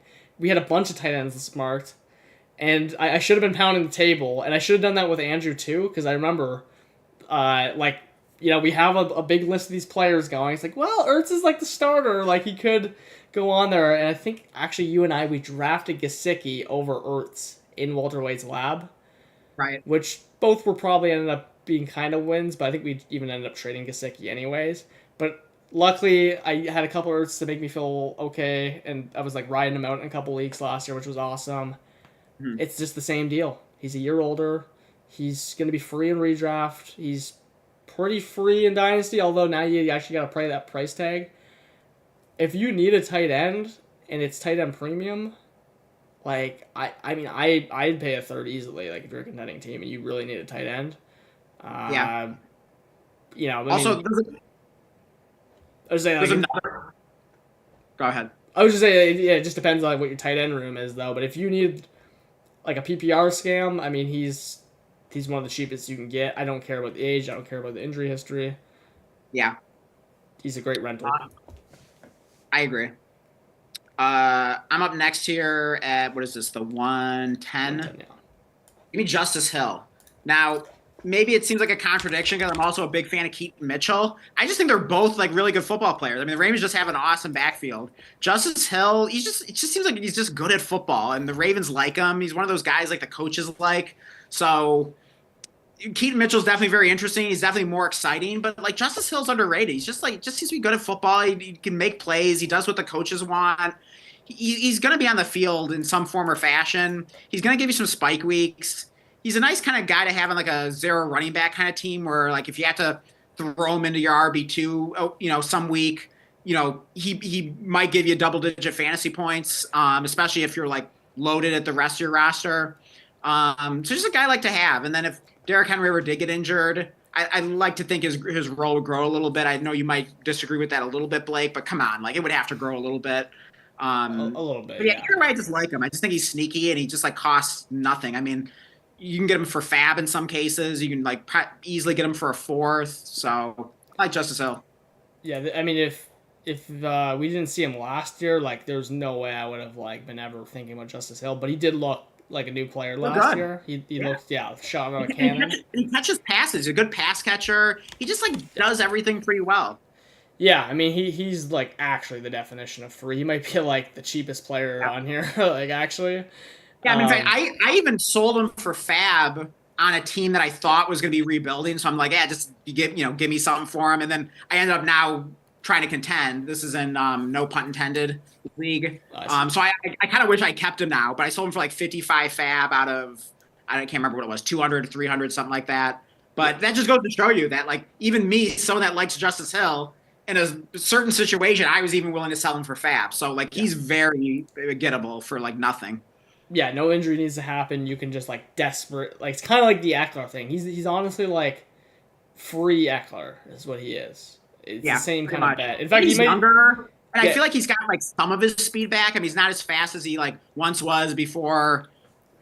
Did he have like multiple ACL tears? I can't remember what yeah, exactly his injuries he's were, but like he's just yeah. good. I I just mean, also I just want running backs on the Ravens. I just want running backs on good offenses yeah, that like to run the ball. So yeah. he just checks a lot of boxes for me. Fair enough. I mean, I don't know. Maybe we'll do 2 more picks each here. And Okay. I'll do Diggs, who I mean, I don't know. I guess like redraft is pretty actually expensive, but in We're talking dynasty Dynasty, mostly. yeah, Dynasty, like I mean, I don't know. Is he You get expensive or him. not? I just think like he looks good. He looks like he's gonna not miss any time, and he's gonna be like the only like trusted receiver in this team other than Hunter Henry. Yeah. I think like honestly, if you need a guy that could potentially be putting up like top 24 numbers, like, I wouldn't be shocked at all. Mhm. We've seen him do it so many times. So yeah, I mean, I want a receiver attached to Drake May, and he's kind of just the dude. Yeah. I like it. Yeah. I mean, can you get him for a fake second? I feel like you get some creative with Yeah, some offers, especially if Diggs is on a rebuilder. So yeah. How do you get him without a second? I think that's yeah. the So if you get him question. without a second, yeah, go for it. You're if you're contending, I like that. Yeah, All right. So I'm up with the next pick here. I'll go really gross with this sure. one. Jawan Johnson. Now, it's mostly just for like a tight end premium league where it's like start 11 and there's like a decent tight end premium. But he's a really sneaky guy to just like, get for a fourth and change. Yeah, I mean, he's the starting tight end. I know the Saints offense will probably be terrible, but hey, there's always like a 5% chance that they're, 5 to 10% chance that they're better than terrible. So that's just like a free value gain. But he plays a lot of snaps. He's the main pass catching tight end. It's not like there are like a ton of pass catchers there. Plus like Olave can get hurt. Rashid Shaheed can get hurt. They got to throw to someone there. So in a tight end premium league where you got to start like 11 players, he's a sneaky flex. If you gotta, yeah, I mean, I'm not saying play him in your starting lineup every week, but I mean, he's someone I have like in the listener league where I'm happy to have him on my bench. That like if I have some injuries or bye weeks, like I'm glad to have him. I can just like throw him in a lineup a random week and might get lucky. yeah. I mean, you gotta sit him until weeks 15 to 17, or actually, it's normally like Exactly. He always 14 gets he hot in the starts. fantasy playoffs. I mean, he won me my first ever 2 championships in Dynasty, like clutch Yeah, performances 2 years in a row. he So I always have a soft spot for him. he even scored like a touchdown in like week 15 last year or something, or maybe it was week 17. I don't know. I don't think he like did it last year, but like he kind of did for 1 week, which was funny to see. That it's Yeah. like, oh, here he goes. Yeah, and he's still like relatively young. I don't know his age offhand, but I want to say he's like I think what, like 28. 28, something like that. So Yeah, it's like, yeah, he could have another good like 3-4 years of just being like a solid NFL, or fantasy tight end, like whatever. So yeah. yeah, I mean, he costs nothing. Just like get him thrown into a trade. I like him. I want to nominate 2 players here, but like I'll actually just like I think Yeah. By one's the just way, there's a cheaper. really obvious tight end that I've been saving for you. So I'm hoping that's one of your Is it guys. I don't know, is it Hunter Henry? Hunter Yeah, Henry. okay, Yeah. because that's who I was gonna go with. Um, yeah, I was like thinking about him up here with Ertz, and then I was like, oh, Diggs, but here we go. So Yeah. yeah, Hunter Henry, man, I think the biggest thing like selling point for Hunter Henry is like he was awesome when May went in. Like that's when he was really heating up, Yeah. and if you look back at Hunter Henry's like career, he's actually just been like the Gesicki bet where it's like okay he catches like 2 touchdowns randomly a couple times a season and a touchdown here and there, but he doesn't get the volume. But all of a sudden he got the volume, and he just so happened to not be scoring the touchdowns. Maybe just because Yeah. the team was absolutely absurd, like abysmal. Right. You could say that might happen again. I'd say he scored 2 touchdowns, like he normally catches that in one game of Yeah. Right. 17. In any other season, he is like literally like the cheapest non-Zach Ertz, like somewhat. I mean, I guess you could say like Kate Otten, but there's like way too many mouths to feed there. So like I Mm. prefer Hunter Henry. Um, Honestly, like that's like him and Ertz would be like the lowest I'd be willing to go for like a starting tight end. That's Mhm. not like a rookie, I guess. And I think both those are awesome options. And if you're going half PPR, he might actually bring that touchdown upside to kind of raise him above those people ahead of him. I also just wanted to mention that like Goddard in Dynasty has been so low, that like Sanat and stuff are going ahead of him, which we like Sanat and stuff, but like how is like a starting tight end like Goddard who's always good? I think like Goddard has been just pretty underpriced everywhere. If you need a starting tight end and redraft and you were like completely screwed, probably Goddard's like one of the last guys that you could kind of consider taking. I don't know, yeah, because he'd be floating outside that tight end 12 range. So yeah, I mean, Goddard feels a little too expensive for this list. So does Chigo Okonkwo, who I otherwise would have mentioned. I definitely like him, and he's a bit younger. So he's probably not like the perfect guy for this list because we're really trying to go like, dirt. So I chose Henry over him, but I wanted to at least shout out Goddard for being like left for dead. Like people were saying he wasn't going to get the Eagles. Yeah, for sure. I got a good one here. You're probably gonna hate this or roll your eyes at it. Ray McLeod. So if you are in a start 11 league and you kind of got a stars and scrubs thing going, and you need someone to get you by in that last flex spot to start the season, look no further than Ray McLeod. He's probably on your waivers, or get him from a manager for some fab. This guy's probably gonna be startable early in the season. I mean, why the heck not? Like, there's no one else there. Mooney's injured. He's probably gonna miss a few games to start the season. I'm assuming that's the way it kind of feels to me. Kyle Pitts sucks. At least he does now at this point. Jacob says he was once good. So, but yeah, it just seems like Kyle Pitts. He was once good. I think it's going to happen for Kyle Pitts. So it's just Drake London, and like McLeod's going to be like the second target in the offense, other than maybe Bijan, out of the backfield maybe, but like McLeod is probably going to be second in targets until Mooney returns. On the Falcons offense, up and coming, Michael Penix, we're excited about him and what he could do. We're excited about this offense. So someone's got to catch the ball and like make plays. Like, why not Ray McLeod? I mean, I actually think the coaching staff really likes him. I was like reading this article, and the Falcons coach was really kind of like gushing about McLeod, just saying like, they realized last year that like, hey, we just got to get like our best players on the field, and like McLeod is one of those guys. So it's like, They think more McLeod than like anyone else does. Yeah. So like, don't be surprised if you want to talk about guys that's going to be on waiver wire columns, this season. Like, especially the first few weeks of the season, like book it for Ray McLeod. He's going to be on that waiver wire column after week 1. Like, I guarantee it. Yeah, I actually had quite a few Rays last year. I think I've just like dropped them all, just being like so. He wasn't even like bad. He was like, if you needed 8 points, he was the dude. Yeah. He was a dude.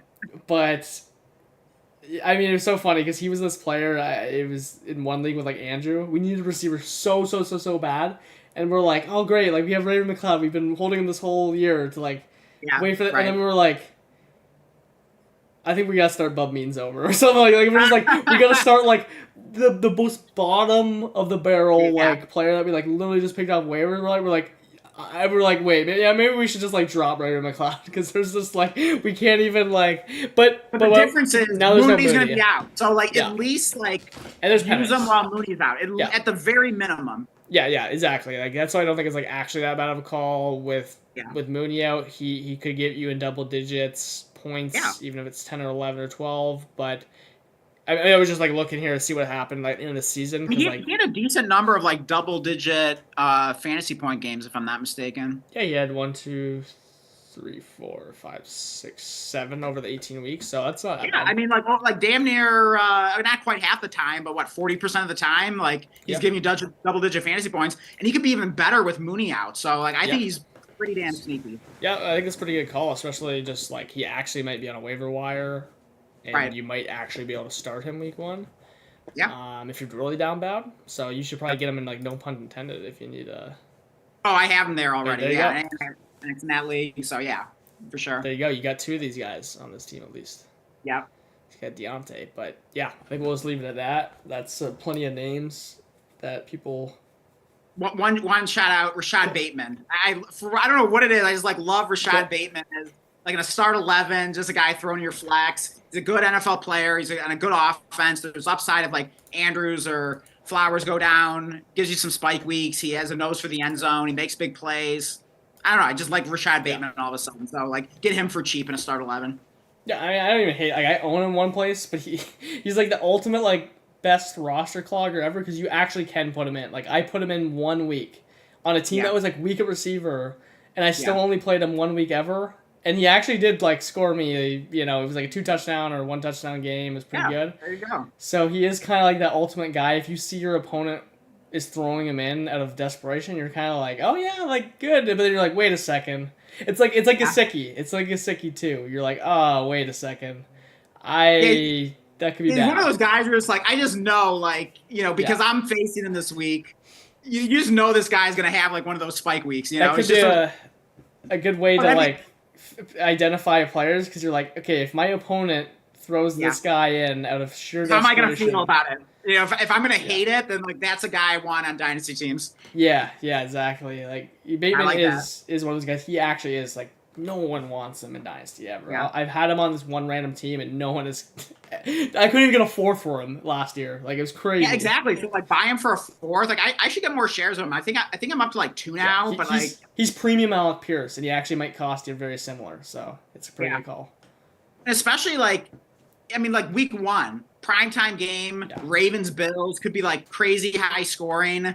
Like I got him in my starting lineup, and like if you're the opponent seeing that, you're like, oh shit, you know what I mean? Like you're not happy to see Bateman in there. Yeah, he's actually. I agree. I could get behind some Bateman on like if you want to build your team around just like having him as like your top bench receiver / like flex last flex. Yeah. He's a pretty good desperation guy. Yeah, so there you go. That was fun. So yeah, if you're looking for some last minute cheap production to buy in Dynasty as we get as the season's about to start here, those are some good names to go after, and they are not going to cost you much. I promise you. Yeah, let's get into the Happy Gilmore 2. Let's do it. Review. Yeah, we can't avoid it anymore. Can't avoid it. Yeah, where should we start here? Do you want me to give you? Let me just start by addressing that I wasn't even sure if I finished the movie or not, and then I just like was thinking about it, and like I never even did finish the movie, and I can't even really remember what the reason was, but I had made it to like the Maxi League part where I don't even remember how the shoot or the competition. I gotta assume like Shooter and like the caddy like played something in the end, but like if that happened, like I didn't see it. So yeah, I mean, you know what? This movie was just so forgettable. I mean, honestly, like it was an abomination. I mean, this might be the worst movie I've ever seen in my life. Really not even like exaggerated, like no hyperbole. I mean, that was just hot garbage. I mean, I'm sorry. Like I wanted to like it. I love the original. I wanted to laugh. Yeah, maybe I laughed like, 3 or 4 times in the movie because I was like reminded of like some part from like the original or whatever that made me smile or chuckle or whatever. But like, I mean, it was just hot garbage. A friend of mine that I was talking with about the movie, I think he said this well, and I can't disagree with it. So I will echo his sentiments here. He said it ruined the legacy of the original. It actually ruined the legacy of the original. That's how bad it was. Like, honestly, like, I can't even really disagree with that. I mean, maybe once enough time has gone by and I just forget that, a Happy Gilmore 2 was ever made, then maybe I'll no longer have these, like, bad associations with the words Happy Gilmore. But, we were actually supposed to watch, like, both movies. It was supposed to be, like, a double feature this week. I chose to watch Happy Gilmore 2 first just because I was excited to, like, see the new one. I figured, okay, I'll watch the original after that. I didn't even want to watch the original after that. I was just like, just get this out of my face. Like, blast Happy Gilmore to the, into the sun. Like, I just like never even want to like think about it ever again after seeing that movie. So like, I just thought it was a disgrace. It never should have been made. It had no purpose. Wasn't funny. Yeah. I mean, Adam Sandler wasn't even like funny in it.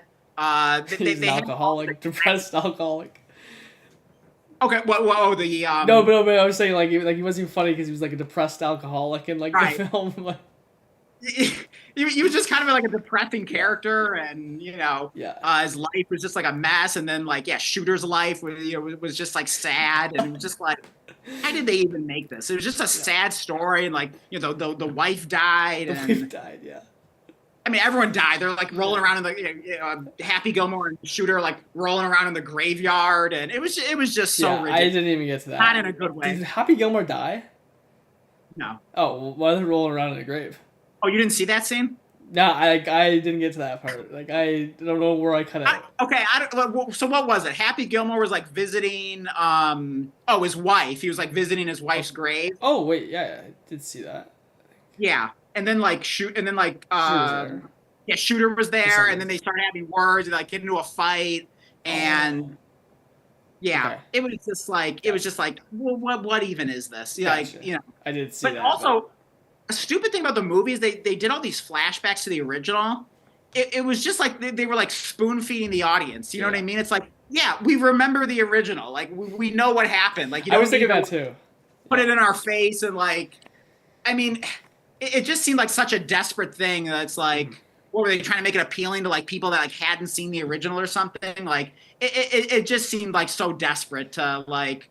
I think it was almost like an indictment of like how awful this movie was, that it's like, oh, hey, let's put in some fun clips from the original to make people feel good, But it was like, really?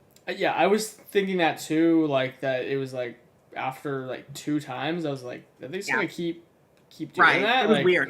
I've never seen that like consistently happen throughout a movie, a sequel.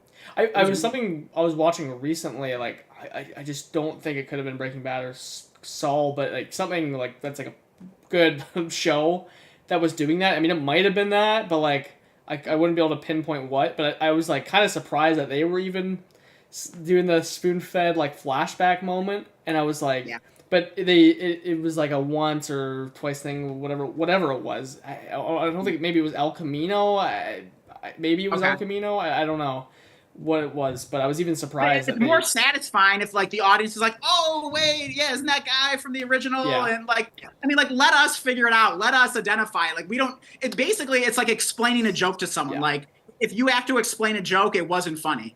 Yeah, no, exactly. I agree. I was pretty surprised that they kept doing that. I guess I at least gotta highlight the potential positive things. Yeah. I think I certainly laughed more than you did.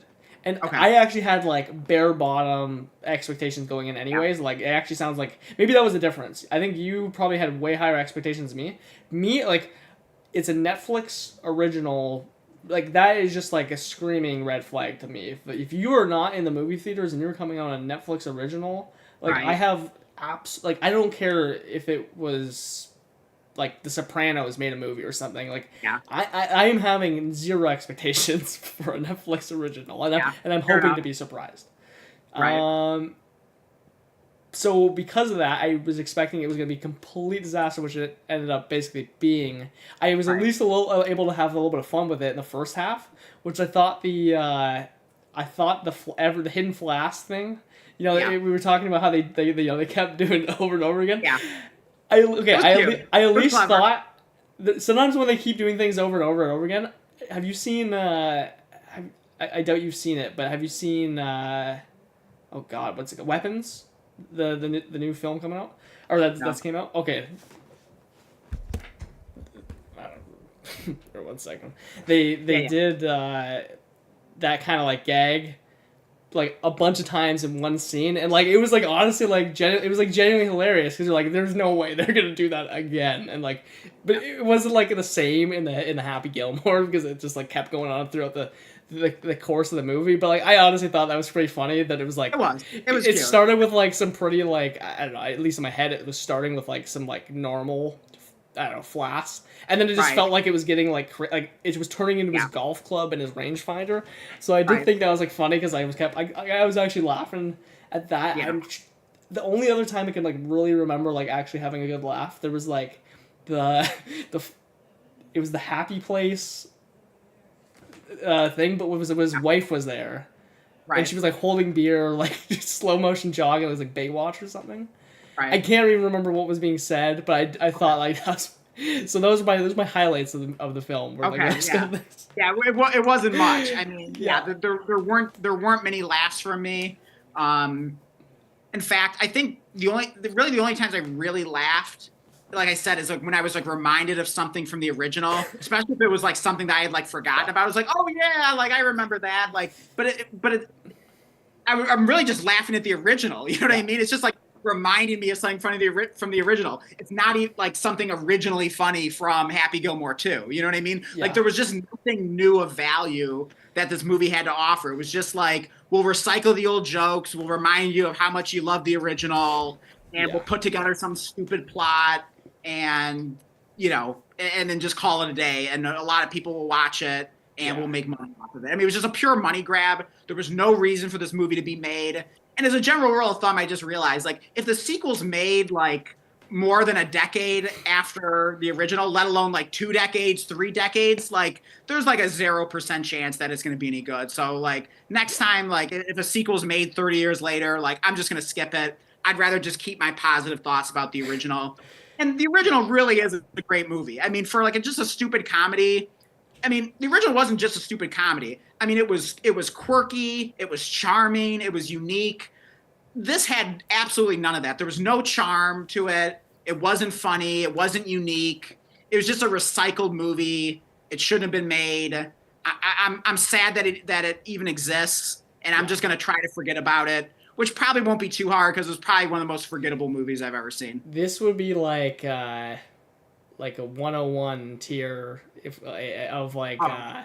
Worst movie of all time. Of like resources and like actors to like production quality. I mean, they had everyone. They had. I mean, you were even talking Travis Kelce, Bad Bunny had a big role randomly, which I mean, I was at least happy to see him in there. I guess maybe you didn't even see this one, so I don't know if I should ruin it for you. I mean, you actually planning to watch the rest of it? Just tell me, and I might actually want to watch it though. If you tell me. Eminem. Okay, Eminem's in there. That doesn't even surprise me because they just had everyone. I mean, that was fun, but like, I mean, it was fun because like you weren't expecting it. It was just like so random, but like, it's not even like it was like that. It's not even like it was like that funny. It was just like it was just more so fun that they did it. You know what I mean? Every cameo that was like not an original Happy Gilmore 1 cameo was like so random is the only way to describe it. They had like with Margot Quall, whatever her name is, like she's been like a superstar actor from like Substance and stuff. Like she was just like randomly like part of the randoms when he was like first golfing again. And they had that Andre guy that I recognized for, I think he's like a comedian. They just had like Travis, Kelce was in it for like no reason. They just like every single. He wasn't even really like funny in it. I mean, he was in this like really stupid scene where he's like the waiter and this, what was it, like the clubhouse? He's like threatening Bad Bunny. It was just a stupid scene. Like I can't remember exactly what was said, but it was just like the dumbest thing I've ever seen. Yeah, they're like, we got to write a role for Travis Kelce. Like, how do we? Yeah, it's like but he's got to like shoehorn him in here somehow. So there was really like no point of him being in there. And it was just a random thing that like confused me in the movie. I'm just like wondering, like, was it just me? But there were 2 actresses that like looked identical to each other, and it kept like throwing me off. It was the daughter, and then it was like this woman in the AA meetings. Did you notice that? No, I know what you mean. I remember. Yeah, I mean, like that's his actual daughter, by the way. I don't know if you knew that. In real life, that is his actual daughter. Yeah, the AA meeting wasn't. Yeah, it wasn't his daughter, but I think I know what you mean. Like in pictures, she had like dark hair, and that's about. Yeah, dark hair, and it was like, wait a minute, it's like, is that the daughter? Like, I was like so confused. Yeah. And then what was even more confusing, you probably didn't see this because like at the end of the movie, but like Adam Sandler is like talking with that woman at the AA meetings, and she says something like, "Oh, you remind me of my dad." Oh, I was like, wait a minute, like maybe that actually was. Actually, that probably was her. That actually probably was his daughter because I know he's got like 3 daughters. So it actually it probably was, and that's probably why they looked alike. That's the only explanation I can have for you. Oh, I see. Yeah, but they were supposed to be 3 characters. That would totally make sense then. I mean, they damn near look like twins. I was so confused. I'm like, is this like from like There Will Be Blood? Is this like an Eli and Paul situation? Like, they really threw me off. Yeah, I don't think I think that would explains it if she said, like my father, because I mean, quite literally, his other daughter was in there. So yeah, I'm assuming all 3 of them got in there. That makes sense. But it was just confusing because they look so much alike. I see. And I don't know. That's gotta be it. But yeah. if anyone's watching this, like, let me know. Were you confused by that at all? I was just like thrown off by that. Yeah, no, that makes sense. I thought it was the worst actually. Like, there's a lot of times randomly in like like a movie or a TV show where like, especially like a movie, I guess, because you don't really like have backstory on them.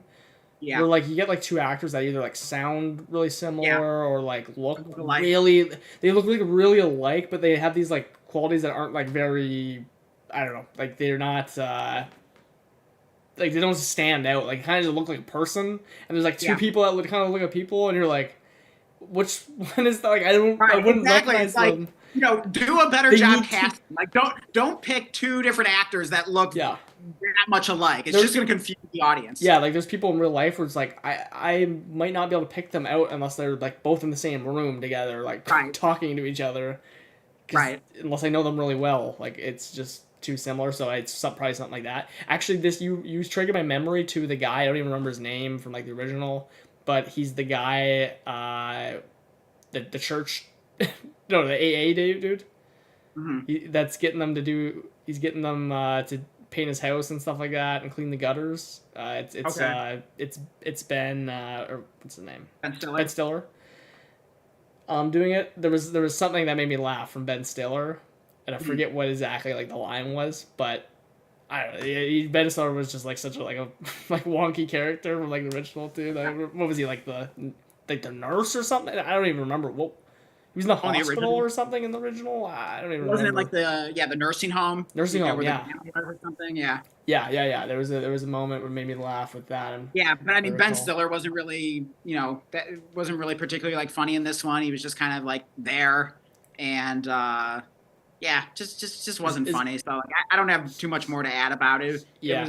I really didn't have much expectations. I was just hoping to at least be like amusing. It's where it's like, okay, that was entertaining, but like it really wasn't even that for me. I definitely enjoyed it like a little more than that. Like it wasn't like, it was still like fun to watch, to be like almost to be like just like how like bad it was, of just like.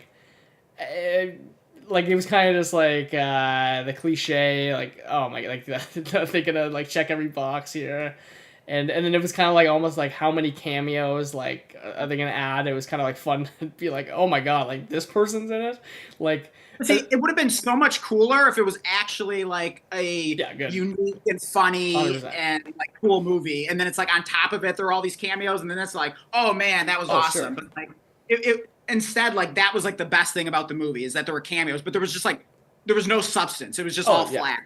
No, absolutely. So I at least had a little bit of fun in the first half. I'd say I actually enjoyed the first half like much more than the second half, which I didn't even end up finishing. So that says something. Yeah, that definitely does say something. Once like the Maxi League, I think because like in the first half, I was at least like, okay, like maybe this is going somewhere.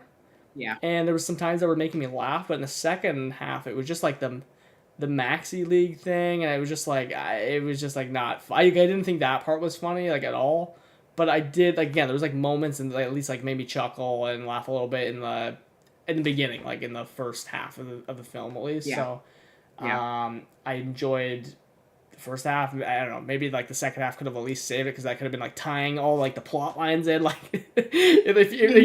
honestly, the movie just got worse and worse as it went along, and it didn't even start out particularly well. I bet you if you gave a good director that first half, you could get a like not a bomb in the barrel movie if they somehow could tie some kind of plot in there.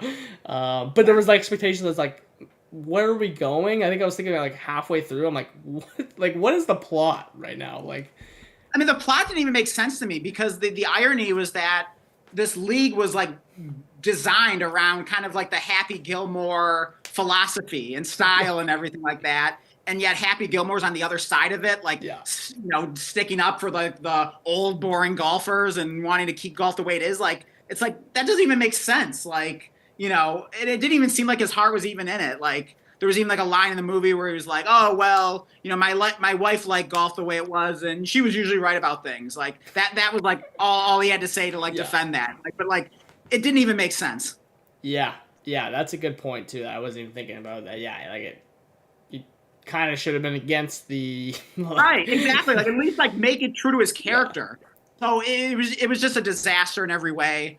And I think it'll be quickly forgotten about. Like, 20 years from now, I was like, wait a minute, like they made a sequel to Happy Gilmore. Like, I mean, like you're not even gonna remember it. It's gonna be like, Jerry Rice on the Seahawks, like, or insert like NFL Hall of Famer. It's like, oh wait, like Julio on the Eagles. Chargers? Like, I don't even remember that, Yeah, Julio on the Eagles, and was he on the Bucks? I mean, there you go. That's our comp right there. Julio Jones. Julio on the Bucks and Eagles. I don't even remember on the Bucks. Yeah, he was the Bucks. Wild. It's gonna be that people aren't gonna remember this movie. 10, 20 years from now, it'll be quickly forgotten about, and hopefully we can just go back to having our warm, happy, positive memories of the original, which was a really fun movie. Yeah, I there's something about sequels. Yeah, like absolutely, sequels are they're you got to do them so well. Not just because like expectations are so high from like it's a sequel because the original was probably like really enjoyable or well made, depending on what it was. Here's the thing: like if they weren't planning a sequel at the time they were making the original, sure there could be some exceptions, but probably 90% of the time, like if they weren't planning a sequel, it probably shouldn't be made, because then you're just doing it to like, okay, we gotta cash in and make another one of these. What can we come up with? And then you're just forcing it at that point. Yeah, which is a big point, because like if there's not like major questions and like things to continue the plot going into the next one, you kind of just actually have to like make that happen in the next one. And then it's like, I mean, I guess you could say that kind of like that's what they had to do. They had to like make the wife die and all the kids and all this like random stuff happen just to like get where they were. And then you've wasted so much time doing all this crazy stuff and like stuff that we just like there's a whole nother movie that could have like at least kind of like led to a kind of a transition. Maybe the kids were born in the last one or something like that, or whatever. It's got to be written to like have a sequel, otherwise it's gonna be very difficult. And by the way, like that's where I was really impressed. I gotta like at least shout out Breaking Bad and Better Call Saul with the prequel. You could tell like when I was rewatching Breaking Bad and then going to Better Call Saul that like as they were going through the seasons, like 1,000,000% they were like taking in very close detail about like the most minute stuff about characters, backstories, and like that they could like cover all their bases, and then they like perfectly executed the sequel, which is the prequel, because they like actually planned to do that and also did it right after. And which is like much harder to pull off, by the way, because it's like a TV series than like a movie where I just feel like it would be like a lot easier to plug those holes. And so that's like a masterclass of like a sequel. That's how you do it right. That's how you do it right, versus like don't just like randomly make a movie 20 years later and then like tell and then give like these plot lines at the beginning and try to retell the story. It's just like, what crap, what garbage can we come up with to somehow throw together a plot and justify a movie? Like, what story can we come up with? But they're just like, grasping at straws, trying to come up with like, oh, how about the wife dies and shoot him in the insane asylum, and Happy's got 5 kids, and I mean they're just like throwing crap at the wall and seeing what sticks. And let's kill his wife. Let's make him kill his wife with his driver, with his ball. I mean, if you actually think about it, it was like depressing as hell. You know what I mean? I don't understand like the guy that's like living in the garage. Like, who the hell even was that? Like, what was the? It's like the Truman Show, like depressing, like kind of like really sad. Or I guess that one's like more like freaky. But it's like the true. It was kind of like the same vibes, but not funny. Like exactly, the unfunny version. That could have been like the Truman Show if it like wasn't funny or good. In some senses there, and just like depressing, but I mean, it's you can really highlight the difference between a movie that's absurd in an amazing way and a movie that's absurd in just a stupid way, a pointless way. I honestly, the plot. I don't know. We didn't really like go over like I just not too much. Doesn't even matter. Say because it wasn't. I think we've covered it pretty well. If anyone's watching, like, let us know what you thought of it. Like, did we miss something here? Like, I don't think so, but let us know what you thought of it. Drop a comment, even if you're watching this as a replay. And we got to choose our next movie for Film Club. We got to get back on track here, Blake. So Let's try to pick a good one. Let's It doesn't have to be one we've seen before, but wouldn't hurt either. But I know we did have a suggestion. I forget now who said it, but someone suggested Memento. Do you want to go with that, or do you have some other ideas in mind? Like, what's going to get us back on track? Do we? Yeah, I mean, we could think about. I want to see if there's like one we can like randomly pull up like a list and just like see if there's anything that we haven't seen, because I have seen Memento.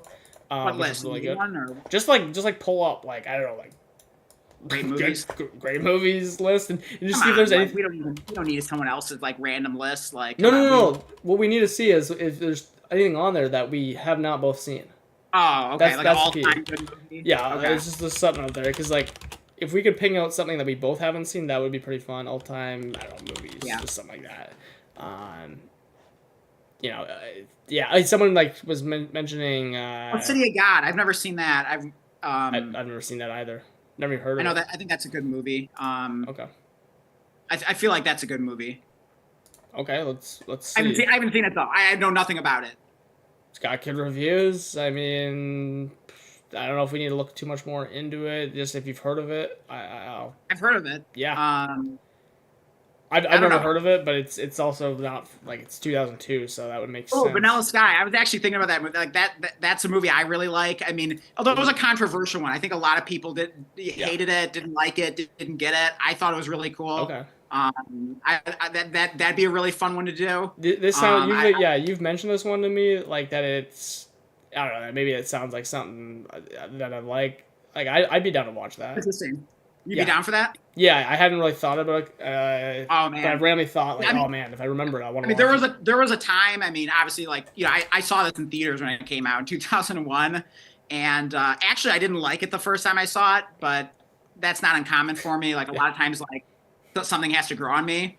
But for some reason, like the movie like stuck in my mind, and for some reason I'm like, you know what? Like I feel like I should see that again. Yeah. And when I watched it for the second time, not in theaters, but like, it came out on DVD or whatever, like I just like fell in love with it. And it actually had a big influence on just kind of like my love of film and, storytelling and also music. It had a huge impact on the music I listened to. The soundtrack, and it is just fantastic. Just a really, really fun movie. So, awesome. I mean, it's not the kind of movie that's going to have like really high reviews on like Rotten Tomatoes or anything like that. But I love it. I personally love the movie. I'm down to do it. I'm intrigued. I'm excited about that. I mean, I probably haven't watched the movie in like 15 plus years, which is crazy because definitely a favorite movie of mine. I mean, not like, I don't know if I'd call it like all-time great movie or anything like that, but it's definitely a movie that has a place in my heart. So yeah. Let's do that. You were kind of like explaining a watch that I did, by the way. Maybe we like down the road we can remember this one, but this is like the equivalent of what you were kind of explaining for me. I watched this one. There was no one in the theater. It's like release date, but it was because it was like Christmas and Avatar had came out during the same week, which was like the Death Sentence. And this one got like, this is like a cult / like, either people loved it or hated it, but like it felt like people like mostly like hated it. People actually walked out during the first act, which is just like, the first act is just like a crazy party that goes on for like way too long, but it's just like the best way I can explain this movie is it's just like such a spectacle. It's a movie like about like movies, like making movies in the silent film area.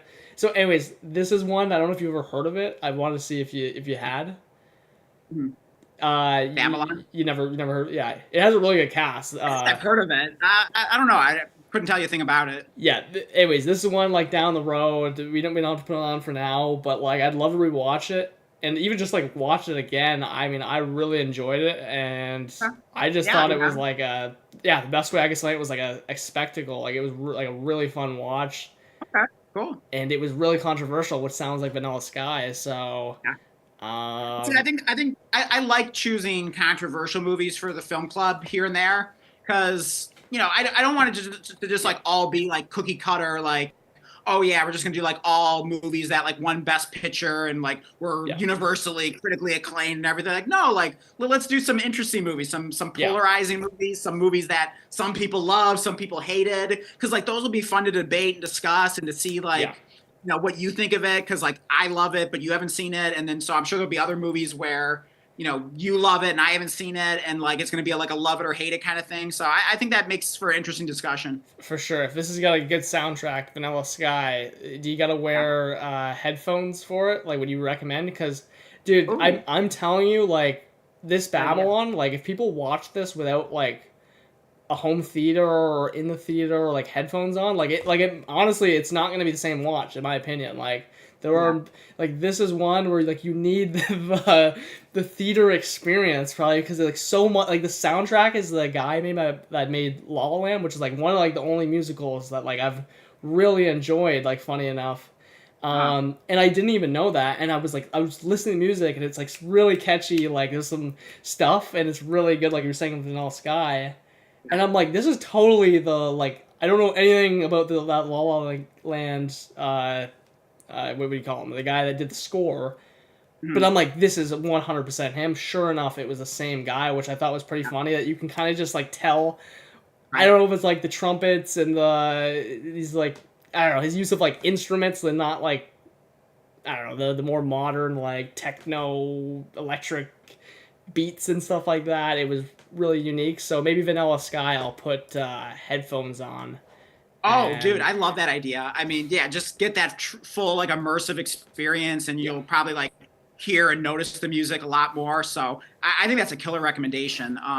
Yeah, I yeah. used to have a good pair of headphones. They started like falling apart. Maybe I could see if they like still work, or maybe I'll buy a new pair or something. But I love that idea. So yeah, definitely great movie to put on headphones for.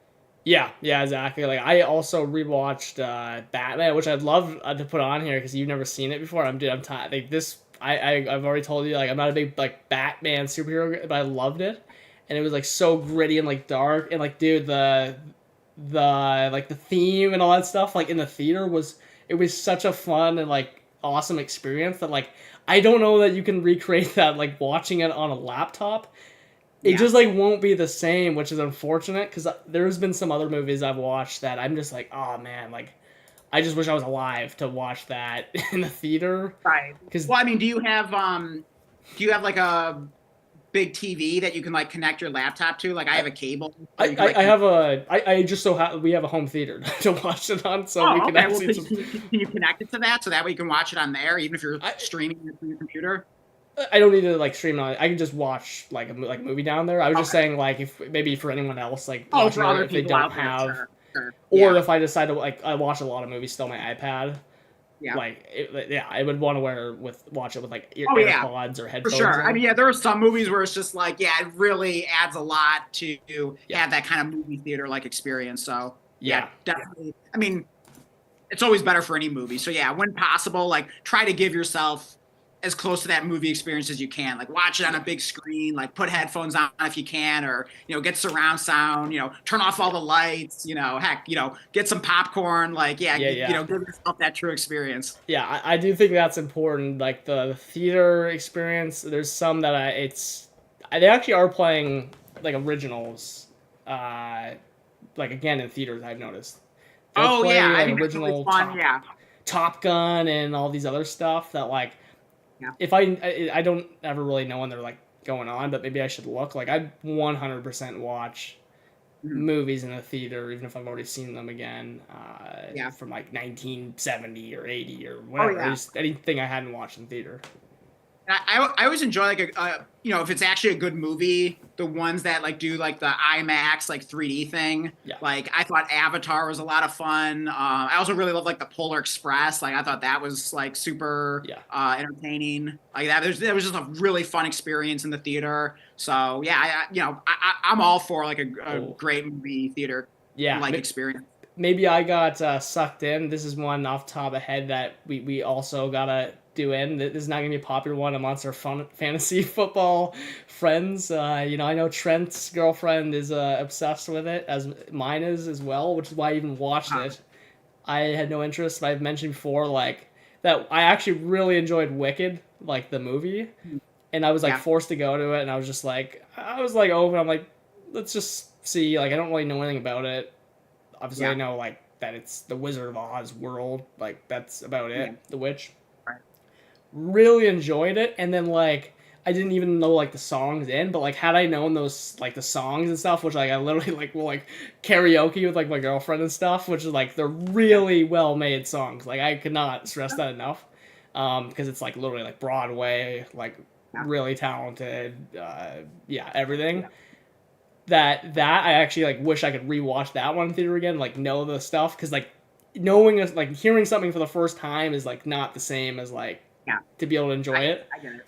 Yeah. But then Wicked 2's coming out like it's like in two parts. It's the same. Okay. It's like the play, but they've made it into like a 3 hour thing basically. Okay. So the second part's coming out, so we'll see how that is. But I'm assuming it's probably I'm gonna enjoy it if I enjoyed the first Right. Part. But that would be one. I think it comes in like November. You know, I know the fantasy footballers won't Yeah. really like that, but hey, I'm telling you, you got to be open to it. You got to put that one with headphones. And I'm all for having an open mind. Like I try not to judge a book by its cover or just assume like, oh no, like that wouldn't be for me or whatever. So yeah, I mean, if you say it's good, like hey, that gives a little bit of credibility. So I'd be open to that, and I think that's great to just be open minded about things. Yeah, it's such like a classic, like I don't know, like plot, some like almost like a really simple plot, but it's like they do it so well that it's like, oh man, like you could really relate to the I don't know, the stuff. I think it ages pretty well, so I 100% recommend that down the line. Like I'm down for it. Yeah, so we've done some speculative future stuff to keep on the list, which is good because we might run out of ideas or something, or just like. Oh man, I think we won't run out of ideas, but we might be. It's like today we were like, what do we pick? Like maybe we. I mean, I could have easily rattled off like 20, 30 movies that like we should do. I could easily have done that if you wanted me to. You know, rattle off. So anyways, one that. Hopefully that. We get a chance. I don't know. Hopefully, get a chance to watch when it comes down. I would suggest that. Okay. Maybe we'll do a double feature. We'll do Wicked and Wicked 2 when it comes out. Well, yeah, you gotta come on. You just gotta watch like both of them at that point. Yeah. Hopefully, let's learn a lesson. Let's not watch 2 though. Well, first off, you can't watch 2 first. Well, yeah, obviously. As I explained, you can't. Yeah. But yeah, so we can't even learn a lesson on that one. We'll just have to do that. Yeah. But we definitely have some possibilities for the future. But yeah, Vanilla Sky, lock it in. That is the official movie to watch for this week. Let's see, we're on week. We call it, week in quotes because like sometimes it ends up being like 2 weeks. Okay. We'll shoot for one. I mean, occasionally we might have to push it back or whatever. Turn it into 2. But yeah, we'll plan on doing 1 week for Vanilla Sky. So that is the movie to watch this week. It is week 4 of Film Club, I believe. Yeah, we did Truman Show, and then There Will Be Blood. Oh, There Will Be Blood, yeah, and then The Happy Gilmore. So yeah, week 4 Film Club, Vanilla Sky from 2001, I believe. Very polarizing movie. I personally loved it. Blake, I'm excited to see what you think of it. So yeah, watch that within the next week. Let's see. Okay, today's Sunday. So we'll probably review it. Week and a half from now. So we'll probably review it by. Let's say we'll do it next, like in what 10 Wednesday? days, like the Wednesday. So we have plenty of time to watch it. Yeah, so watch it before Wednesday evening. We'll probably review it the evening of next Wednesday. So watch it sometime before then. You got a week and change to do it. And yeah, that's it. I'm excited about that. And Film Club continues. Definitely going in a more positive direction. I can confidently say you will enjoy it more than Happy Gilmore too. Yeah, absolutely. So yeah, pumped to watch that, and I don't know. I think that probably concludes it for us. Yeah, I think that wraps it up. So yeah, we'll call this stream. Thanks to everyone who joined us, and yeah, definitely drop us a like, subscribe if you haven't yet. Really helps us out a lot. Trying to get up to that 100 subscribers, so help us out here, and hit the notification bell. You'll be alerted anytime we go live.